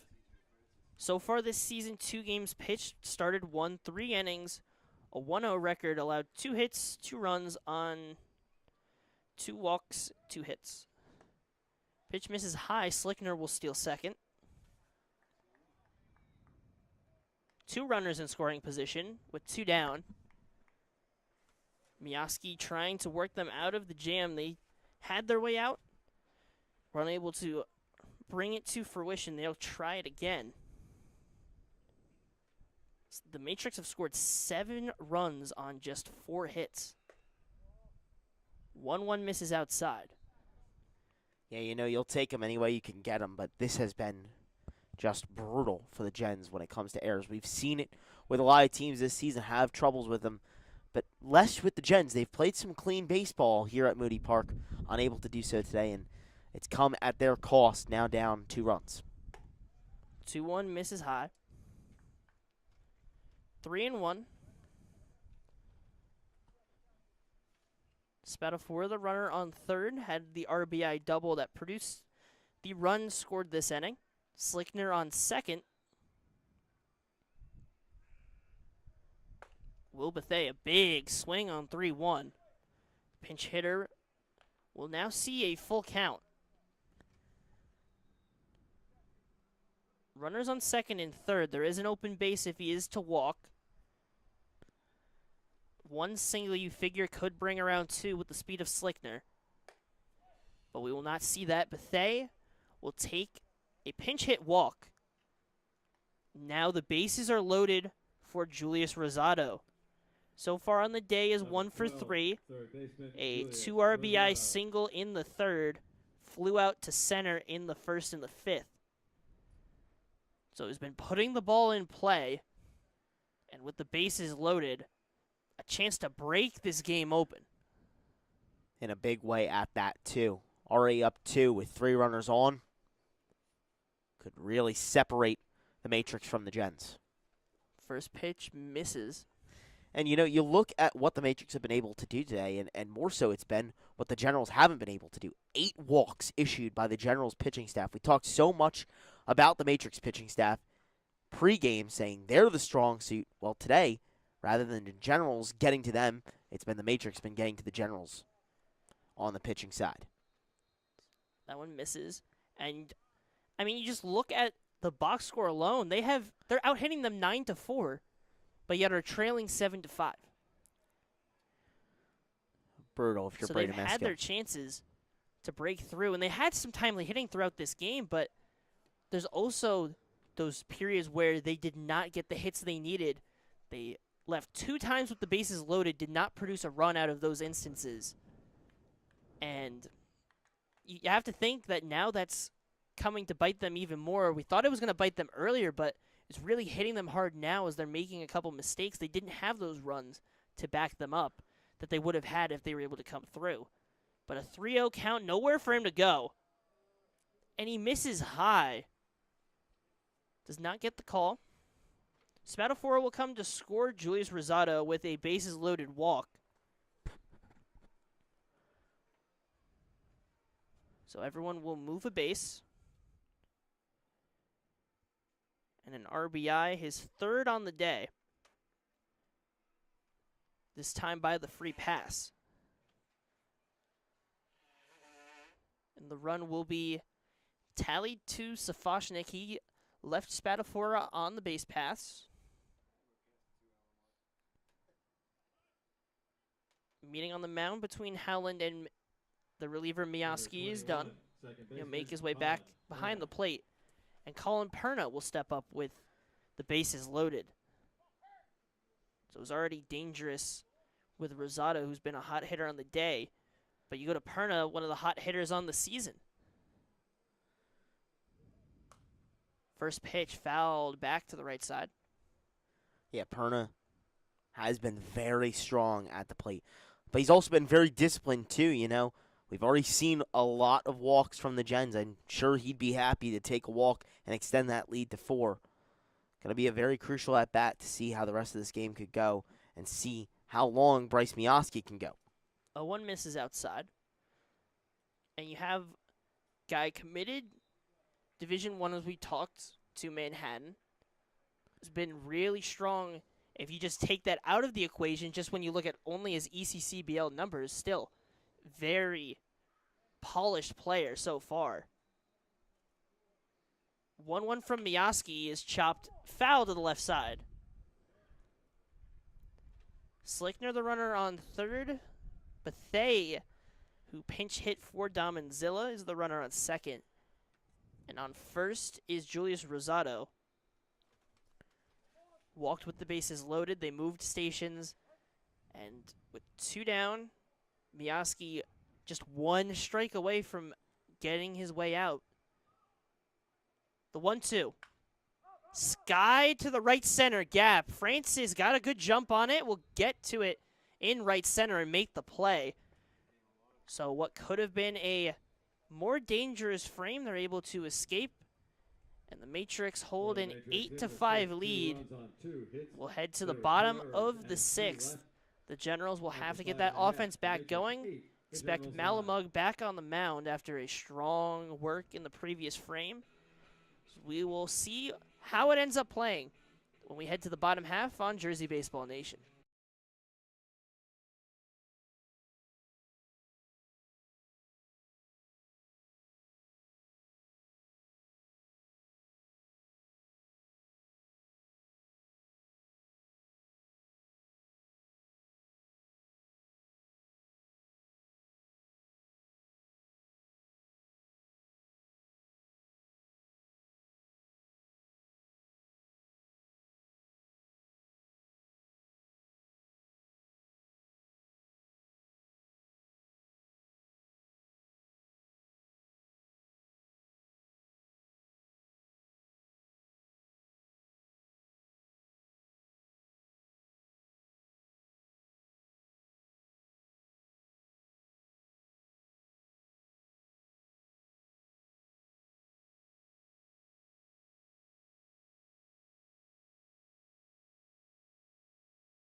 Bottom half of the 6th, Moody Park, the lights taking control now. And the Matrix scoring back-to-back frames, score 2 in the 5th, score 2 in the 6th, and extend their lead to 3. The Generals, while out-hitting the Matrix 9-4, 4 errors has led them to trail by 3. So they head into the later half of this inning. They're going to have to keep those bats going if they want any chance. But Malamug stunted them in the 5th, went 1-2-3. Galasso fouls it to the left side. And quickly, Malamug in control. 0-2 count. Slick play by the third base coach and manager in Brea Meskill. Barehanding it with the one-handed snag. And firing it back into the field to play, but out there, Galasso down 0-2. The 2-strike pitch misses low. We know Galasso, one of the most disciplined players across the league, and especially in the Liberty Division. Up there with his teammate Antonio Destrabats in that top half, as we've talked about. He'll chop that one towards the first base side. An easy play for Kobolakowicz. And 1 down.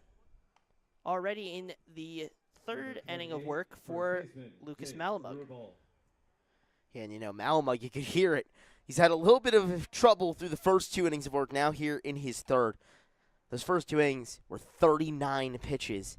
He was very happy to get that first out on only 4. As Kobalakowicz able to snag it, he said, yes! Gave a little bit of a grunt and showed a little bit of excitement out there on the mound. No one warming up in the Matrix pen. This is Malamug's game for the foreseeable future. So you got to try and keep on with the strong work that you had in that second inning of work. They do have someone tossing, but a little bit more loosely at the moment. A little bit blocked by the signage. But for the Generals, we'll see how their pitching ends up going. Inside and catches the gear of Jake Ruppel. So after the quick first out, a hit by pitch puts the first baseman on base once again, his 3rd time on the base paths. Number 6, catcher Logan. After RBI double in the first and RBI single in the 4th. So Justin Benito, the arm warming out in the bullpen. But we'll see how long Malamug's leash ends up going. Misses outside. And it really depends on how he responds to the hit by pitch. It just barely got too far inside on the hands. But what can you do after that? He already did a good job bouncing back from that 3-run inning that happened in the 4th, went scoreless in the 5th. 1-0 just misses. Yeah, he had a lot of trouble in his first inning of work because he gave up that traffic and he had trouble dispatching of them off of the base paths. Then he bounced back. So now kind of somewhere in the middle rather than giving up a ton of base runners. Only 1 on right now and 1 already gone. How do you respond? You're exactly right. So far already way behind in a 3-0 count. This is something to watch out for. You can't lose him and now create that extra traffic out there for you. Another runner in scoring position for the Gens might prove costly. 3-ball. Pitch misses inside. 4-pitch walk. Produces back-to-back 1-out base runners. We'll see how Malamug responds to it. Antonio Destrabats now steps up to the plate. A single in the first. Grounded into a fielder's choice. Stayed on the base pass, but stranded at third. And then a walk in the 4th. Was once again stranded on third. First pitch misses in the dirt. And Howland did a good job in his at-bat.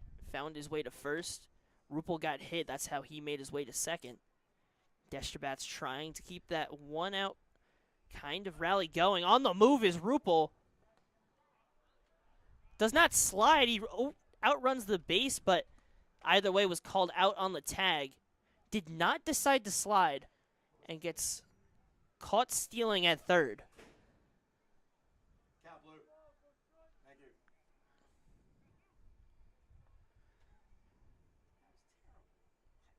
So Howland on first. No runner on second or third after the caught stealing.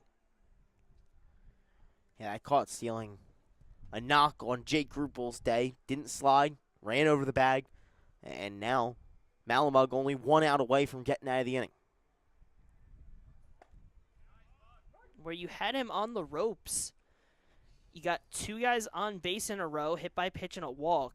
Had him a little bit flustered, but then you lose that base runner. You give him a free out. And now he's worked his way back in this Destrabats count. But it will move to full. You think of how different that ends up being regardless of the result here.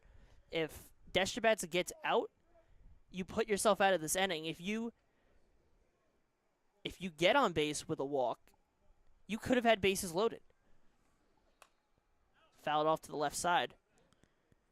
Howland will be on the move, so you do have the runner moving, but you would have had 2 on the move if before.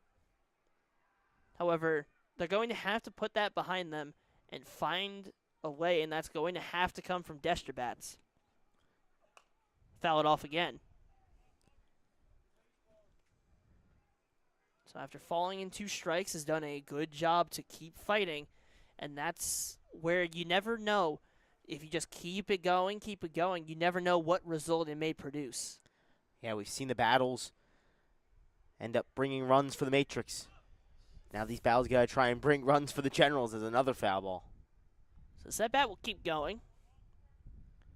Starter of Jeff Blake will bring some extra balls over to our home plate umpire, Adam Doan.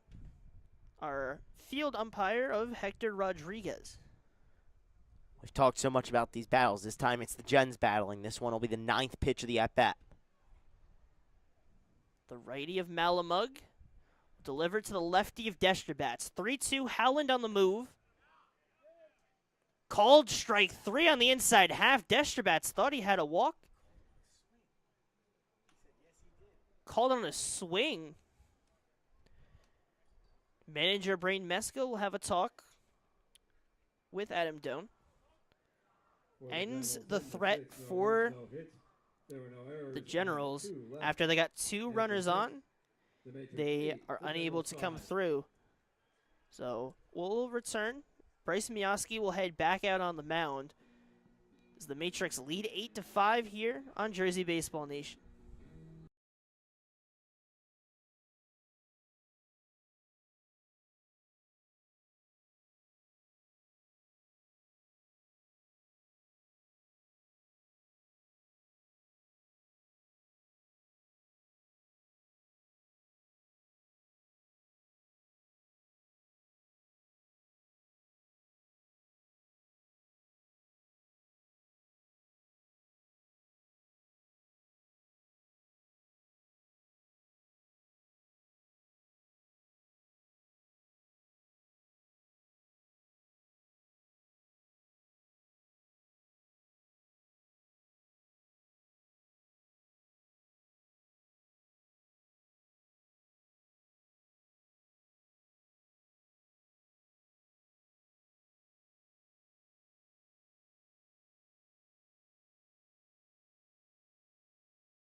Top of the 7th here at Moody Park.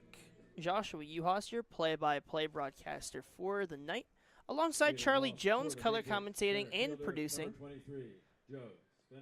A pretty crazy game so far. It seemed like the Generals could have had control early. Did not come through with the bases loaded. Matrix take advantage of Generals' mistakes in the field and produce 4 runs there. Bottom half of the 4th, it was some strong, powerful hitting from the Generals. They produced 3. But then the Matrix, top of the 5th, score 2. Top of the 6th, where the Generals had the out to get out of the inning.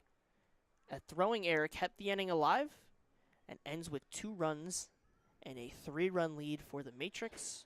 And Malamug was able to settle in after he came in the 4th, where he allowed 3. Back-to-back scoreless frames. And we head to the top. We're in the top of the 7th now.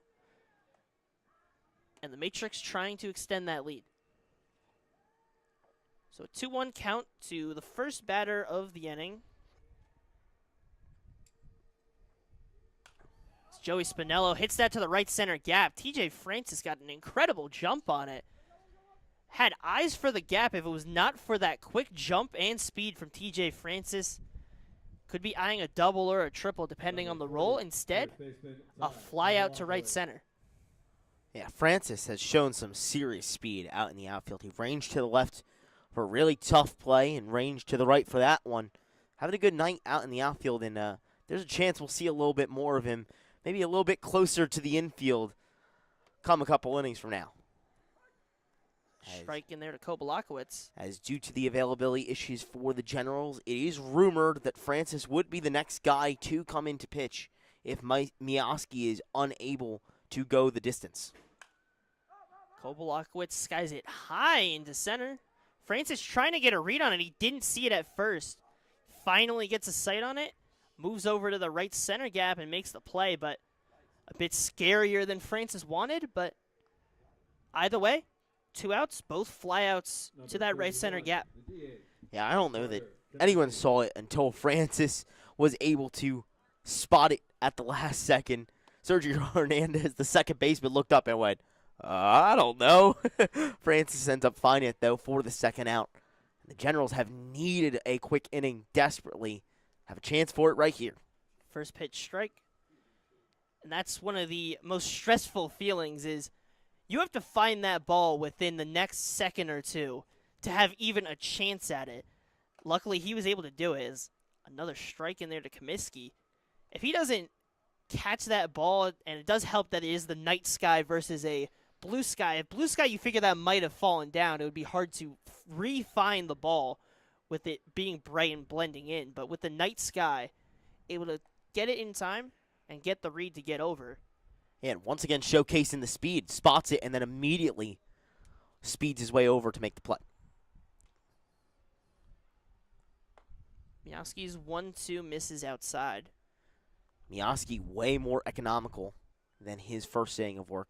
Threw 14 pitches to record 1 out and faced 3 batters. This time, he's only thrown 10, and he's already gotten 2 outs here in top 7, doing a much better job. That's exactly what the Gens need. If he can keep this at-bat shortened from Comiskey, will help him give as many innings as he can to Meskill, who we know there is those issues with not having as many guys as he may want at the moment. Some guys still in their high school season, some still playing some travel ball. So, doesn't have his full squad yet, but still working his way through. Miyaski will most likely be asked to get through this and maybe another frame.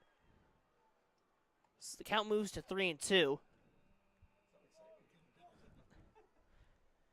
Something went down over in the basketball courts. Rec League going down over there. A lot of fun. But over here, Comiskey lines one into center, and TJ Francis gets down and makes the play. Once again, all the balls in this inning find their way like a magnet to TJ Francis, and he makes a great play, gets down, slides and makes the play, and that jump alone made it so much easier for him. It was a hit on a line by Comiskey, but he's able to make the play, and they are out of the frame without allowing a run, an economical inning for Bryce Miyaski, and they'll head to the plate. Maybe if they can carry that momentum, it will be Lucas Malamug back out there. So they're going to need something to get to him. We'll be right back for the bottom of the 7th on Jersey Baseball Nation.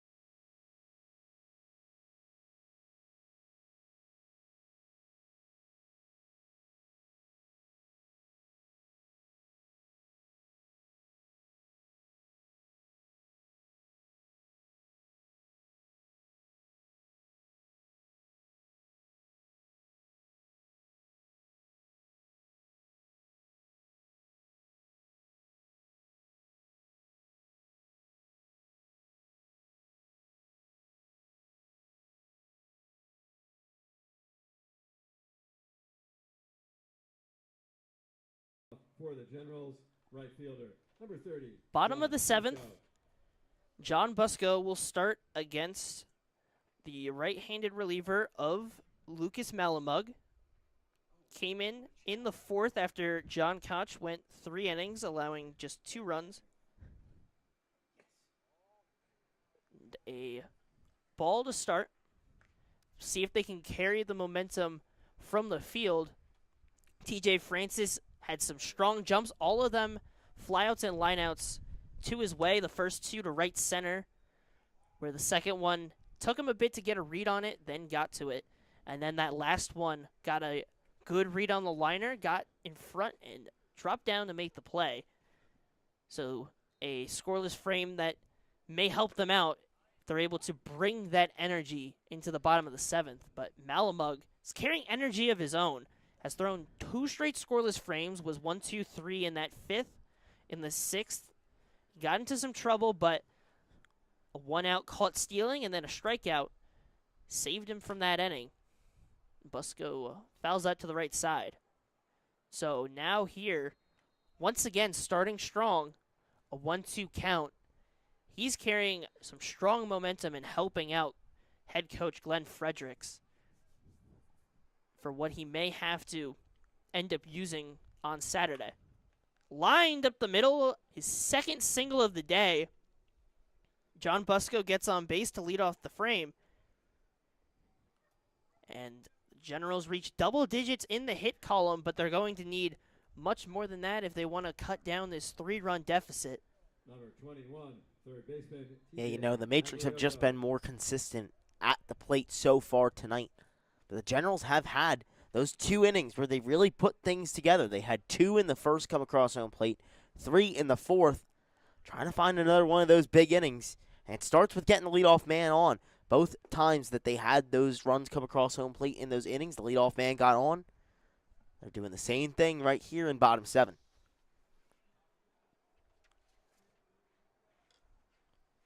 Malamug gets set on the mound. 1-0 is fouled, hard back to the backstop. 1-1 to the third baseman on the day. Flew out to right field. A single in the 3rd and a ground out to the shortstop in the 4th. Marks a 1-for-3 day so far.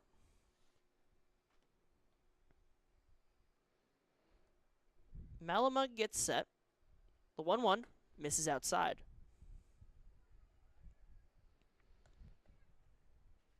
And it's such an interesting scoreboard to look at. It's an 8-5 game in favor of the Matrix, but 10-4 in the hit column in favor of the Generals. And then the error column, though, is probably the biggest one of the day. 4-1 is the difference. Generals have made 4 of them in the field, which has allowed the Matrix, despite not their strongest hitting day, to stay in this game. We talked at length about how strong the pitching staff is. I know they've given up the 5 runs tonight, but when you look at it, compared to the Generals, 9 walks, that they've allowed, Matrix only 4. That's another crucial feather in the cap for the Tricks tonight. 3-1 fouled back into the backstop. Count moves to full. Busco, the runner on first. Maglioso at the plate.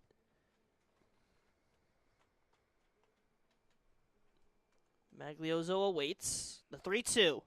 Fouled off to the right side. So we'll try it once more. And for this Generals team, they've struggled to bring runs in. They are 11th and 12th overall in runs and RBIs. That's last in the Liberty division. Have scored just 46 runs and produced just 38 RBIs. Maglioso weakly chops it to right. That's a bloop single. Busco will get his way to second. So a broken bat single for Maglioso. And that's back-to-back base hits to start the inning against Lucas Malamug. Yeah, they're starting to get to him a little bit here. Malamug already up to 70 pitches. You'd have to assume that maybe the time is dwindling for him. But the Generals starting to jump all over him. It's first the single up the middle, and that one a bloop. Jen's starting to get things done in all kinds of different ways. We talk about bottom of the order being so crucial. When the Matrix were up, and they got it back up to Slickner and all of them, and they produced runs in that 5th inning, And even when you go back to that third inning, it was Rulo and Spadafora that got on base so that the top of the lineup can get them through. Now it's the Generals' turn. Potentially Busco in that 7 spot, Maglioso in the 8 spot, producing singles as 0-2 to Hernandez is fouled back, who so far is 0 for 3, but if you're going to break it at any point, this would be the perfect moment to and carry that momentum forward.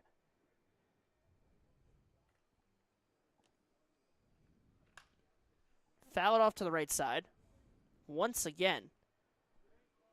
So the count will remain with 2 strikes. Hernandez keeps on fighting.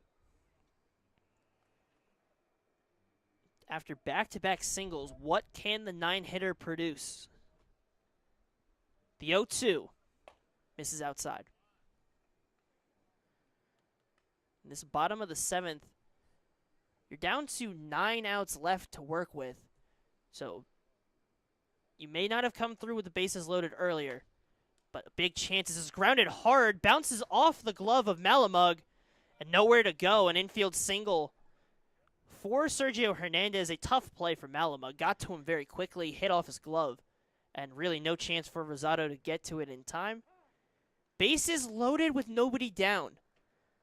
The Generals, they want any chance, have to take advantage of bases loaded. They get that third chance, and as the saying goes, third time's the charm.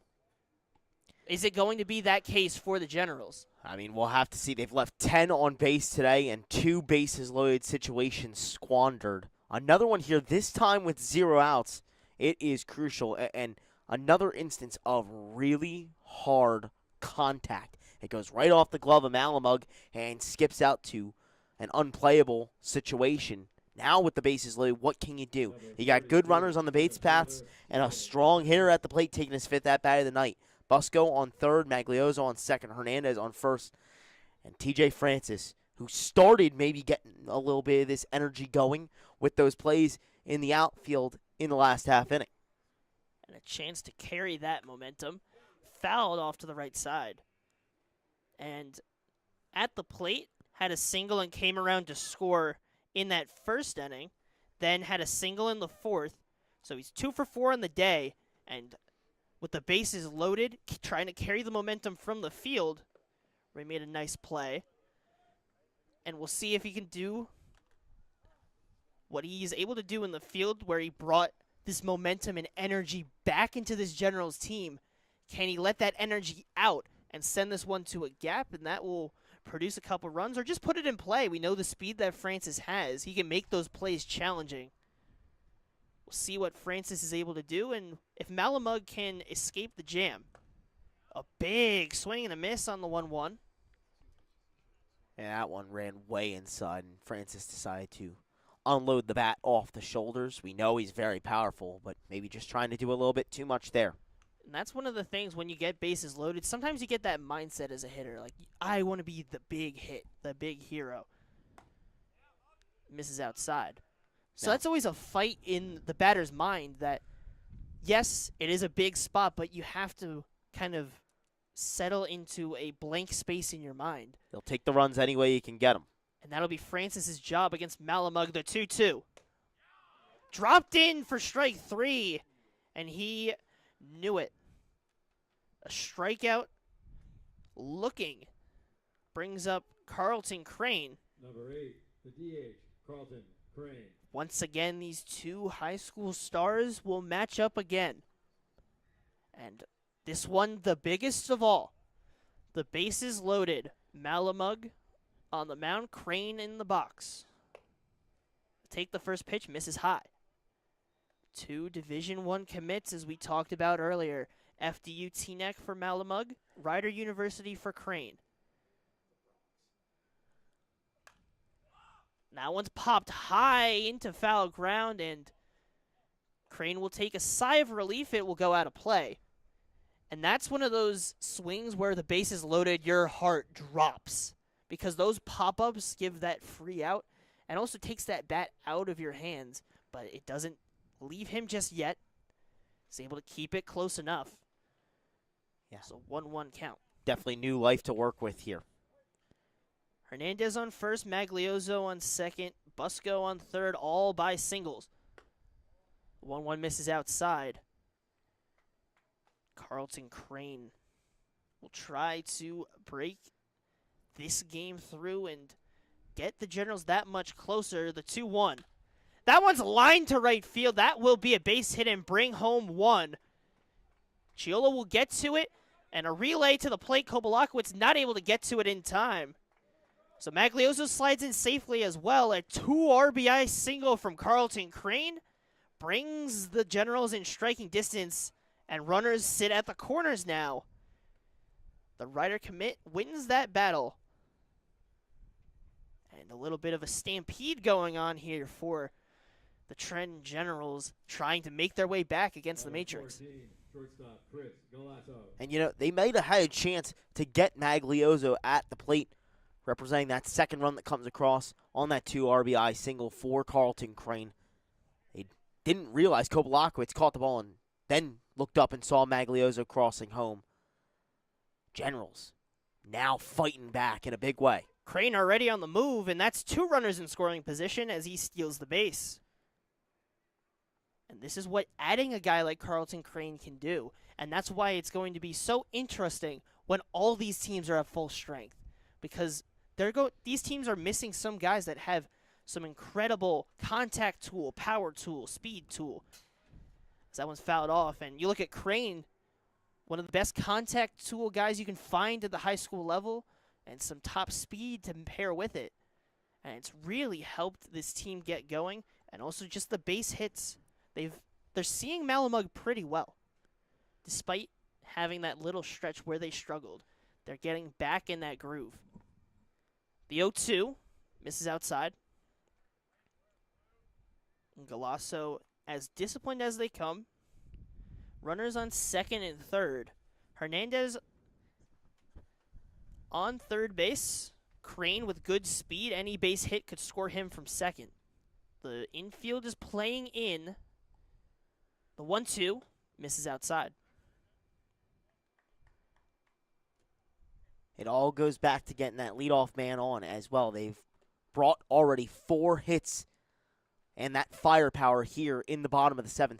But it starts with the leadoff man, Jake Ruppel, getting on and starting things off. Now it just compounds and spirals, and Carlton Crane is the one who's done the damage. But there could still be more damage to be done. Ruppel has had his name all over this game. And Galasso, one of the names across the season, will have an unfortunate one popped straight up, but will drop down, unable to make the play as Spadafora. So the count remains 2-2. And a little bit of extra life for Galasso. See what he's able to do with that. Yeah, I mean, Spadafora's had some really nice blocks behind home plate, but that one, he goes to corral it on the foul ball and just scoofs out of his glove at the last second. If more runs come home, that is one that the Matrix may look back on as painful. 2 runners on. 2-2 is the count to Galasso. Chopped up the middle. Slickner gets to it quickly, throws to home, but the throw takes a hard bounce. Hernandez will score. Crane will stay in third, and Galasso will head to second. So, what could have been an out at first sees the inning get away, as Malamug's day will be done, but not before. A lot of chaos and some strong work from the Generals to put that pressure on them. A 3-run bottom of the 7th to tie this game back up at 8. We will head to a quick break as the Generals still threatening with 2 runners on.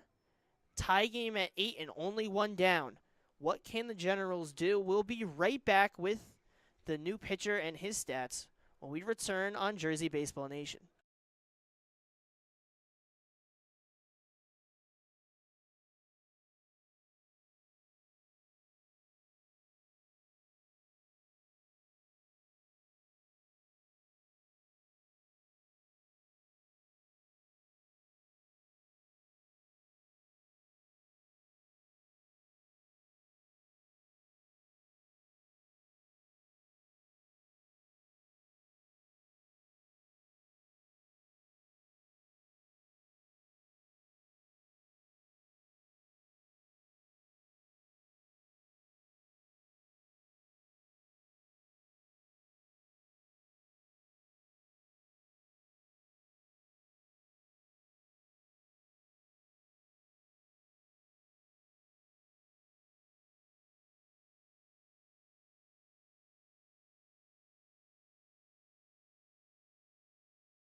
baseman Jake Rummel.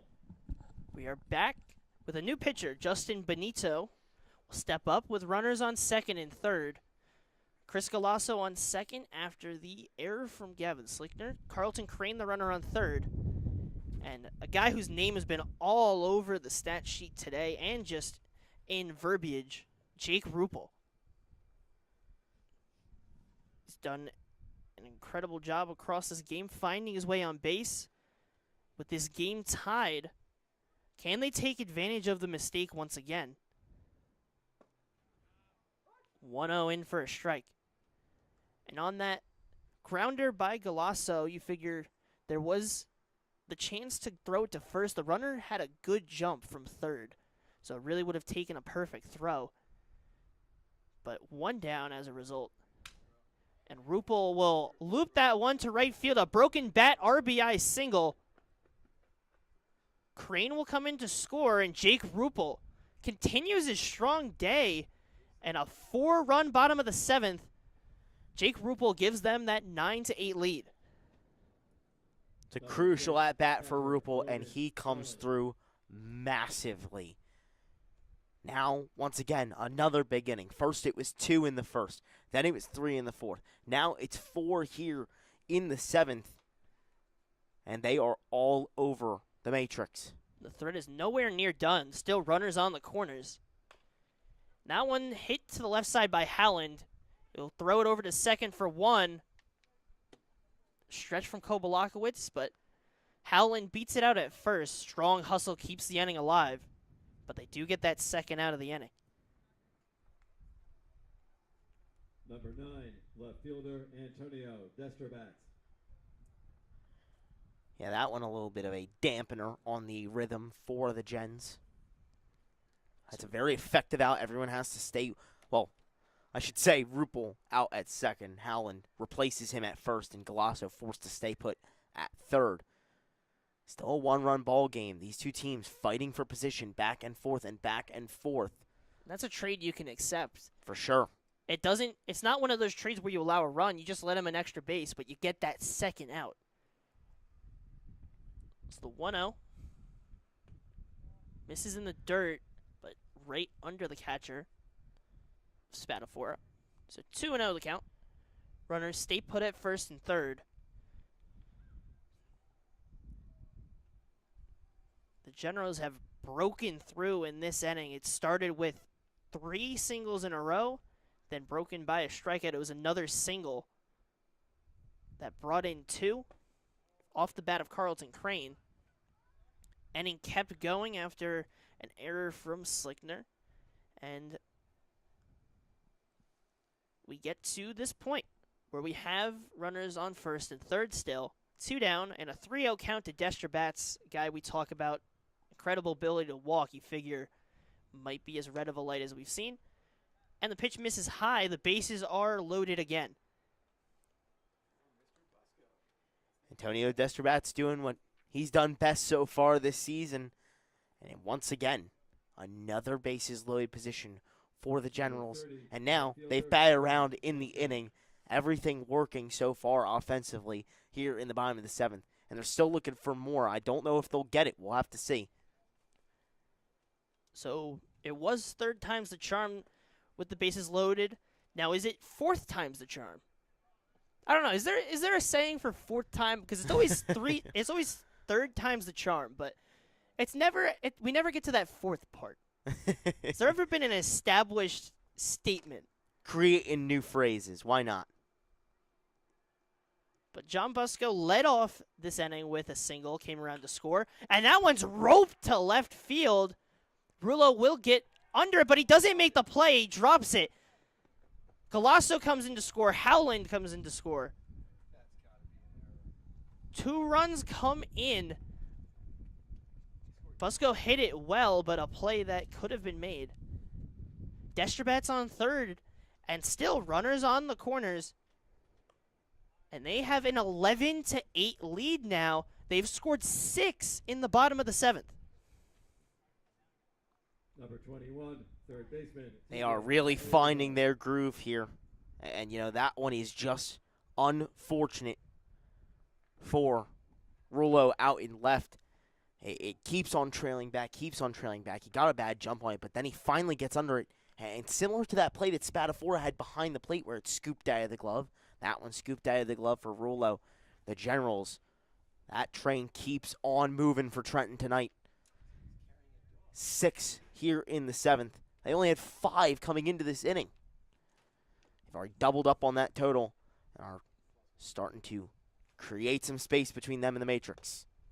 It's not the first time that the Matrix have seen this kind of hole in their armor where it seems like they have control of a game. But you go back to that Kings game. They had the control. Game got away from them. That one was because of control. This time, it's because of some hard hit balls and some mistakes in the field. We saw the Generals, not their cleanest game at all. They've had a ton of hits. They have 14 hits, but 4 errors in the field. And that really hindered them for a while they were trailing 8-5. But the bats kept going and kept going. And that's what has given this Generals team that fight. And why they have a 6-run bottom of the 7th and a 11-8 lead in what has been a chaotic game. Swinging 3-0 fouls it off.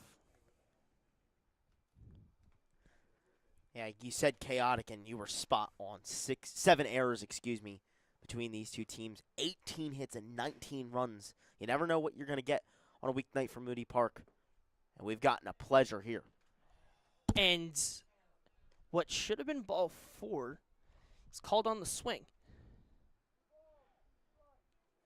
Not entirely sure. Count moves to full. I felt like that one was held on his shoulder. TJ Maglioso agreed with you. He was about ready to toss the gear, and Stay has to step back in for the payoff pitch. So now a 3-2. And instead of a walk, it's a strikeout to end the frame. So the inning completely flips. Once again, Braden Meskill not happy on the check swing call. Didn't check over to the field ump. But regardless of that, Bryce Mioski will head back out to the mound. The Generals put up 6 in the bottom of the 7th. We head to the top of the 8th. Do the Matrix have an answer once again? Or can the Generals stunt the Matrix? We will see in the top of the 8th when we return on Jersey Baseball Nation.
Top of the 8th, what was a rally where the Generals batted around and scored 6. Closes on a called swing and then ended up being a strikeout the pitch after.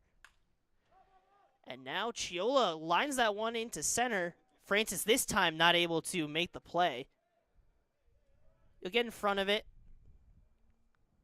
And that'll be a leadoff single for Casey Chiola. And that's how much this game can flip. I mean, it felt like Generals had all momentum in this game, but you close that frame and the energy just, you lose all of it when you have to kind of, as a coach, argue that call. Gens are still firmly in the driver's seat, though, with that 3-run lead. Definitely cement themselves in a place where they can find a route to close out this game. It is just tough, though, already now.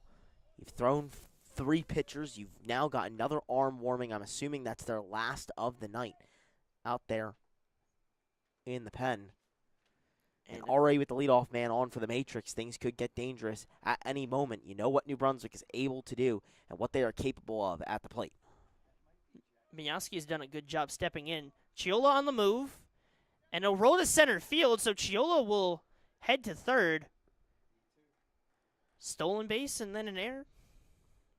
And where it seemed like the Generals had full steam, that train has come to a halting stop. As now with nobody down, it's a runner on third.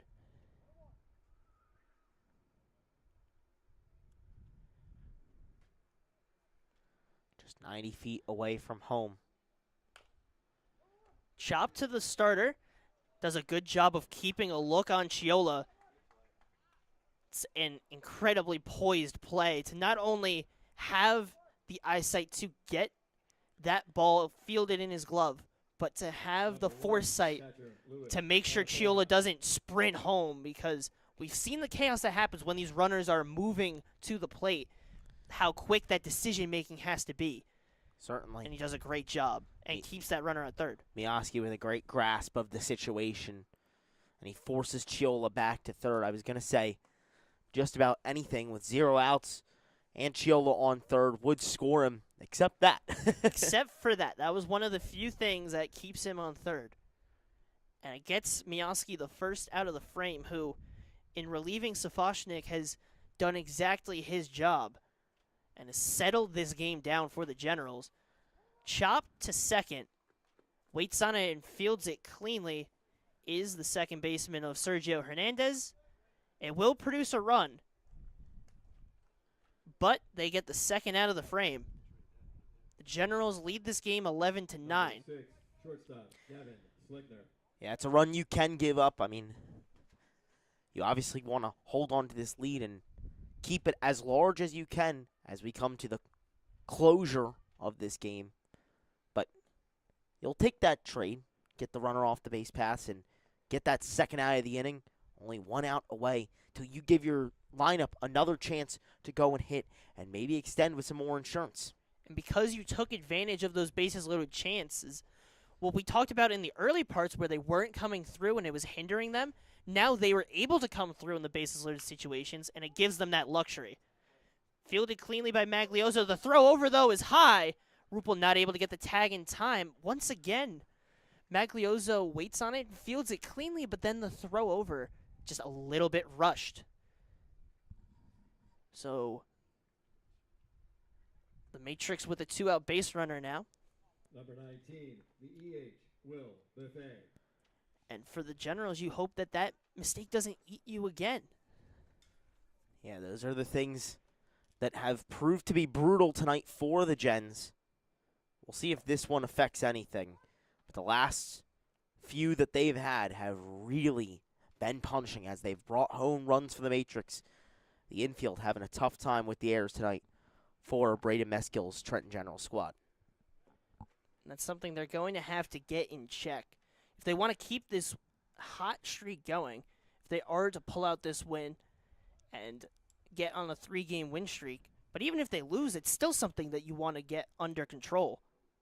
Another pickoff attempt. And Slickner gets back.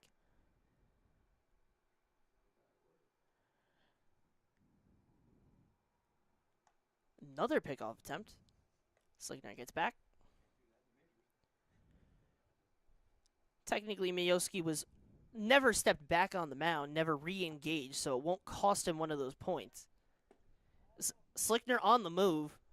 Took a high Moody Park bounce. Will go into center. And then misplayed by Francis. Slickner considered going home, but another mistake on a throwdown. Re-puts a runner on third. Yeah, you trade him out. Another error. 7th of the night for the Gens. That one really brutal as it just skips away from Francis. Almost let in a run as it skipped away from him again on the transfer. 1-1 in for a strike. So amid the base running chaos, A 1-2 count on Will Bethay, who pinch hit in the 6th and walked.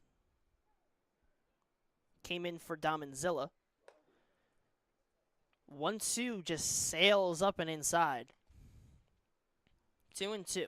My favorite line, Will Bethay had to pull a matrix for the matrix and get out of the way of that pitch. He certainly did. And count will move to 2-2 with Slickner, the runner, on third. Swing and a miss. Bryce Mioski stays composed, a great job in relief, and is able to limit the scoring to just 1 despite a couple of fielding mistakes.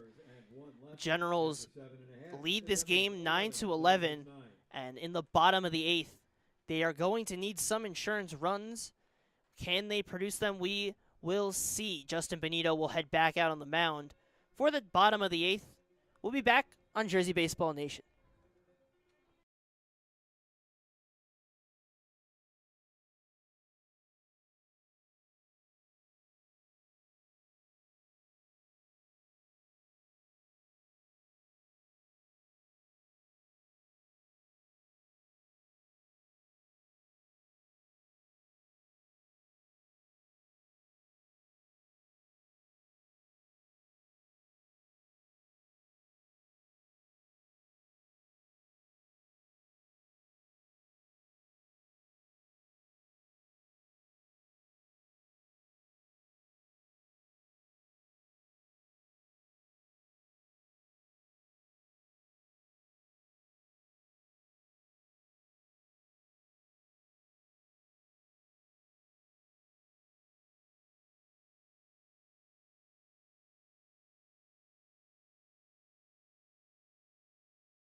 Bottom of the 8th, despite some fielding mistakes and errors aloo, the Generals find their way out.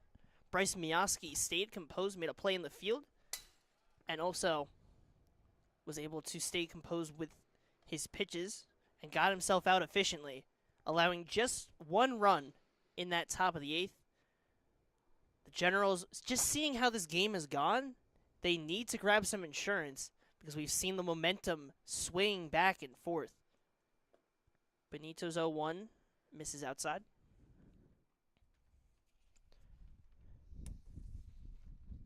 Be interesting to see if we have someone come in to try and get the save for the Generals, but that is 2 steps ahead.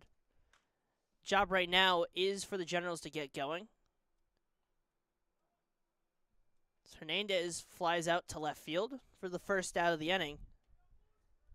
That's 1 down for Justin Benito in his first full clean inning of work. So now the leadoff hitter of TJ Francis, a name littered across this game as well, will try to get this Generals offense going. Strong breaking pitch from Benito. Just misses the top of the zone. So 1-0 the count now. TJ Francis has had a strong day, whether at the plate or in the field. Sees the breaking pitch well. 2-0 now. Saw it well in his first 3 at-bats. The last 2 have been a little bit of a different story. Can he get back to that groove he had already in a 2-0 count, setting himself up well to start? A big swing and a miss. 2-1 now. That was a little bit more resemblant of what we've seen over those last couple of at-bats, swinging very hard, trying to showcase that power. Here's a time for it to get some more insurance, but more importantly, just to get on and keep things rolling. Fouled off to the right side. 2-2 now.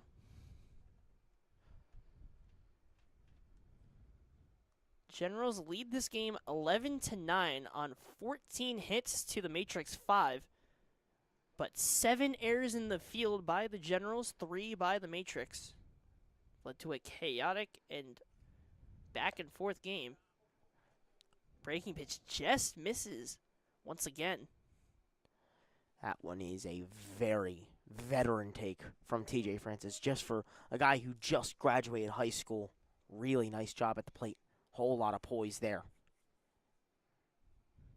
For Benito on the mound, those are what you call good misses. It's fouled off. Because now in Francis's mind, he's seen how close he's able to put the pitches around the paint of the zone. And when you get in these 2-strike counts, especially a full count, there's a lot of thoughts going in your mind. You don't want to swing at ball 4. You don't want to strike out looking. You don't want to do this. You don't want to do that. Your mind can race very easily in a full count. Popped high in the right foul side. Chiolo running over. Kopolakowicz tries to reach over the fence. Unable to get it on the backhand. Count remains 3-2. And TJ Francis will have another chance.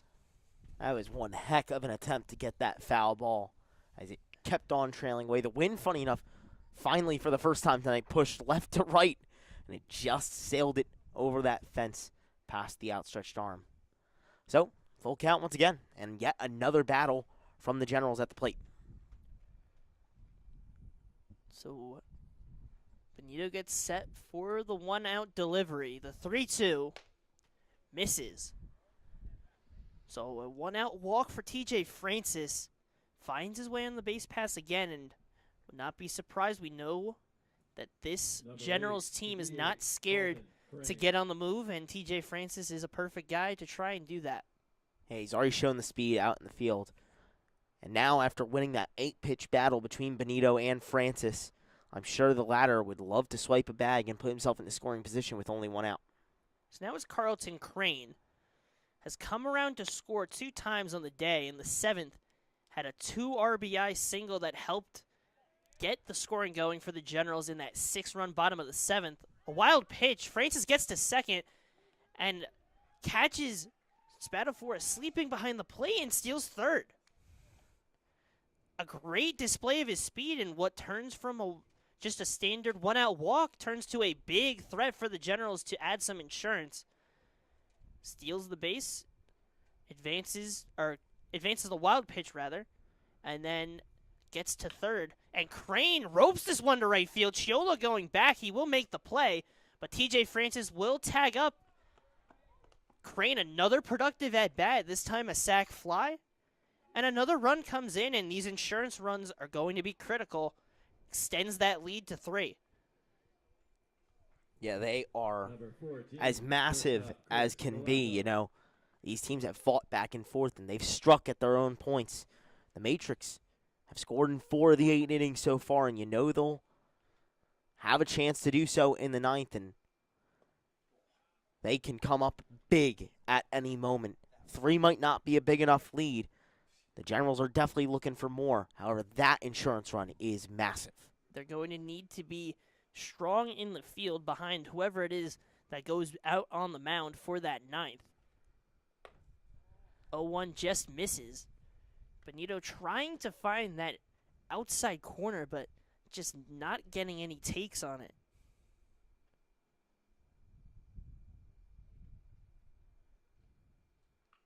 The 1-1. Skied high. The left side and foul. Go out of play into the fields. 1-2 to Galasso. The Generals, after the Matrix score 1 in the top half, get that run back. Not allowing the Matrix to inch their way in. Instead, add an insurance run to extend that get back off the bat of Carlton Crane after TJ Francis showed off some smart base running. He's really doing everything today. Ball in the dirt is blocked. Whether it's at the plate early in this game, was finding his way on base, and then in the field making some nice plays, including a sliding grab, and then back at the plate, gets a walk, and then on the base pass, finds his way to third and gets that insurance run. If he's not aware on the base pass and if he doesn't use his speed, it's a completely different story. But you're able to get him to third, and Crane does his job. Galasso lines that one to left in a diving play. We will get down to make it. Cody Rulo finds the end to the inning. What can the Matrix do in the top half of the ninth, down to their final 3 outs, trailing by 3 runs? Can they come back? Can the Generals shut the door? Find out next on Jersey Baseball Nation.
Top of the ninth. 3 outs remain for the New Brunswick Matrix. The Generals add an insurance run in the bottom half of the 8th. And now a save opportunity for Jack Cahill at Ocean County College in the JUCO portal at the moment. Has pitched 2 games this season in the ECCBL. 4 2/3 innings pitched. 1 hit, 1 run. 1 of them earned. 3 walks and a hit by pitch. So has to be careful of the free passes, but put in a position for the save with 3 runs at his disposal. 1-0 misses. It's the second save chance that the Generals have had. The first time it was Alex Reiling that was going for the save. He did complete it, but he allowed a run and had some trouble with control. And so far, Cahill is falling down 2-0, but gets the swing and a miss on Rosado, 2-1. Yeah, that one an important pitch. You know, Rosado, a very strong hitter, maybe not having the best day, but this is the meat of the lineup. This is the heart of the order for the Matrix. Rosado having a strong day. Swings and misses on the 2-1. Had a 2 RBI single in the 3rd, an RBI walk with the bases loaded in the 6th. And we'll try to get this going. It'll be Rosado, Perna, Spinello, Kobalakowicz in that cleanup spot of this inning. Cahill with the 2-2. Chop to the left side. Maglioso fields it cleanly. Can he get the throw? He can. A good job from Rupel. Keeps his foot on the bag before falling down for the first out of the inning. 2 outs remain. That has not been an easy play tonight. So the Generals are counting their blessings for that one. Great stuff from Maglioso to pick that one up and fire it over to Rupel, who, as he was falling down, still kept his foot on the bag to get that first out. That is a crucial one to start things off. Now Colin Perna. Take the first pitch for a ball. Walked in his first plate appearance in the second, reached on an error in the third. And is yet to have his big hit of the day. Can he find it here? Big swing and a miss. 1-1. This is a guy who normally does a lot of damage, especially with runners in scoring position, but can light a spark for the Matrix at times as well. 1-1 breaking pitch, tails outside the zone. He hasn't been able to do as much of that tonight, but this is his chance right here to come up big for his squad. At any point to get it started, it is now. 2-1 catches the outside part of the zone. Once again, we face a 2-2 count. The Matrix trailing by 3, just 2 outs at their disposal. The righties get set, drops it in. Looking strikeout for Jack Cahill. He's 1 out away from his first save of the season and his first ECCBL save of his career. Number 23, center fielder, Joe Spinelli. That one, a beautiful pitch to end that at-bat. Went right inside on Perna, and that's one that he's always going to hold off on, whether it be a strike or a ball. That time it clips that inside corner, for the second out. Froze him up, but not the follow-up you want if you're Jack Cahill. After the looking strikeout, hit by pitch to Joey Spinello. Do the Matrix have something in them? Do they have a 2-out rally? Number 40, first baseman, Spinello will Ty be the runner on Kobalakowicz. first. Kobalakowicz, so far on the day, a looking strikeout. His first play appearance, a walk in the fourth, a ground out to third in the fifth, and a fly out to center in the seventh. First pitch taken for a ball. Kobalakowicz's last fly out was the one Francis lost for a second and then finally got that read to make the play here. It's going to need to find a free pass or a base hit. 1-0 in for a strike.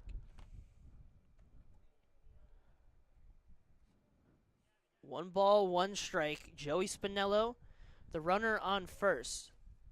Kobalakowicz trying to keep a 2-out rally going. Spinello's on the move. Breaking pitch in the dirt, so he'll take the base easily.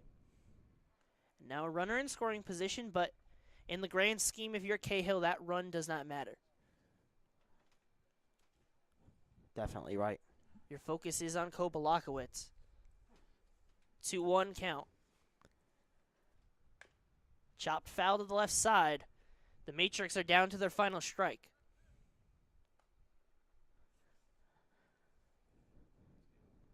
It's going to need a strong fight from the first baseman.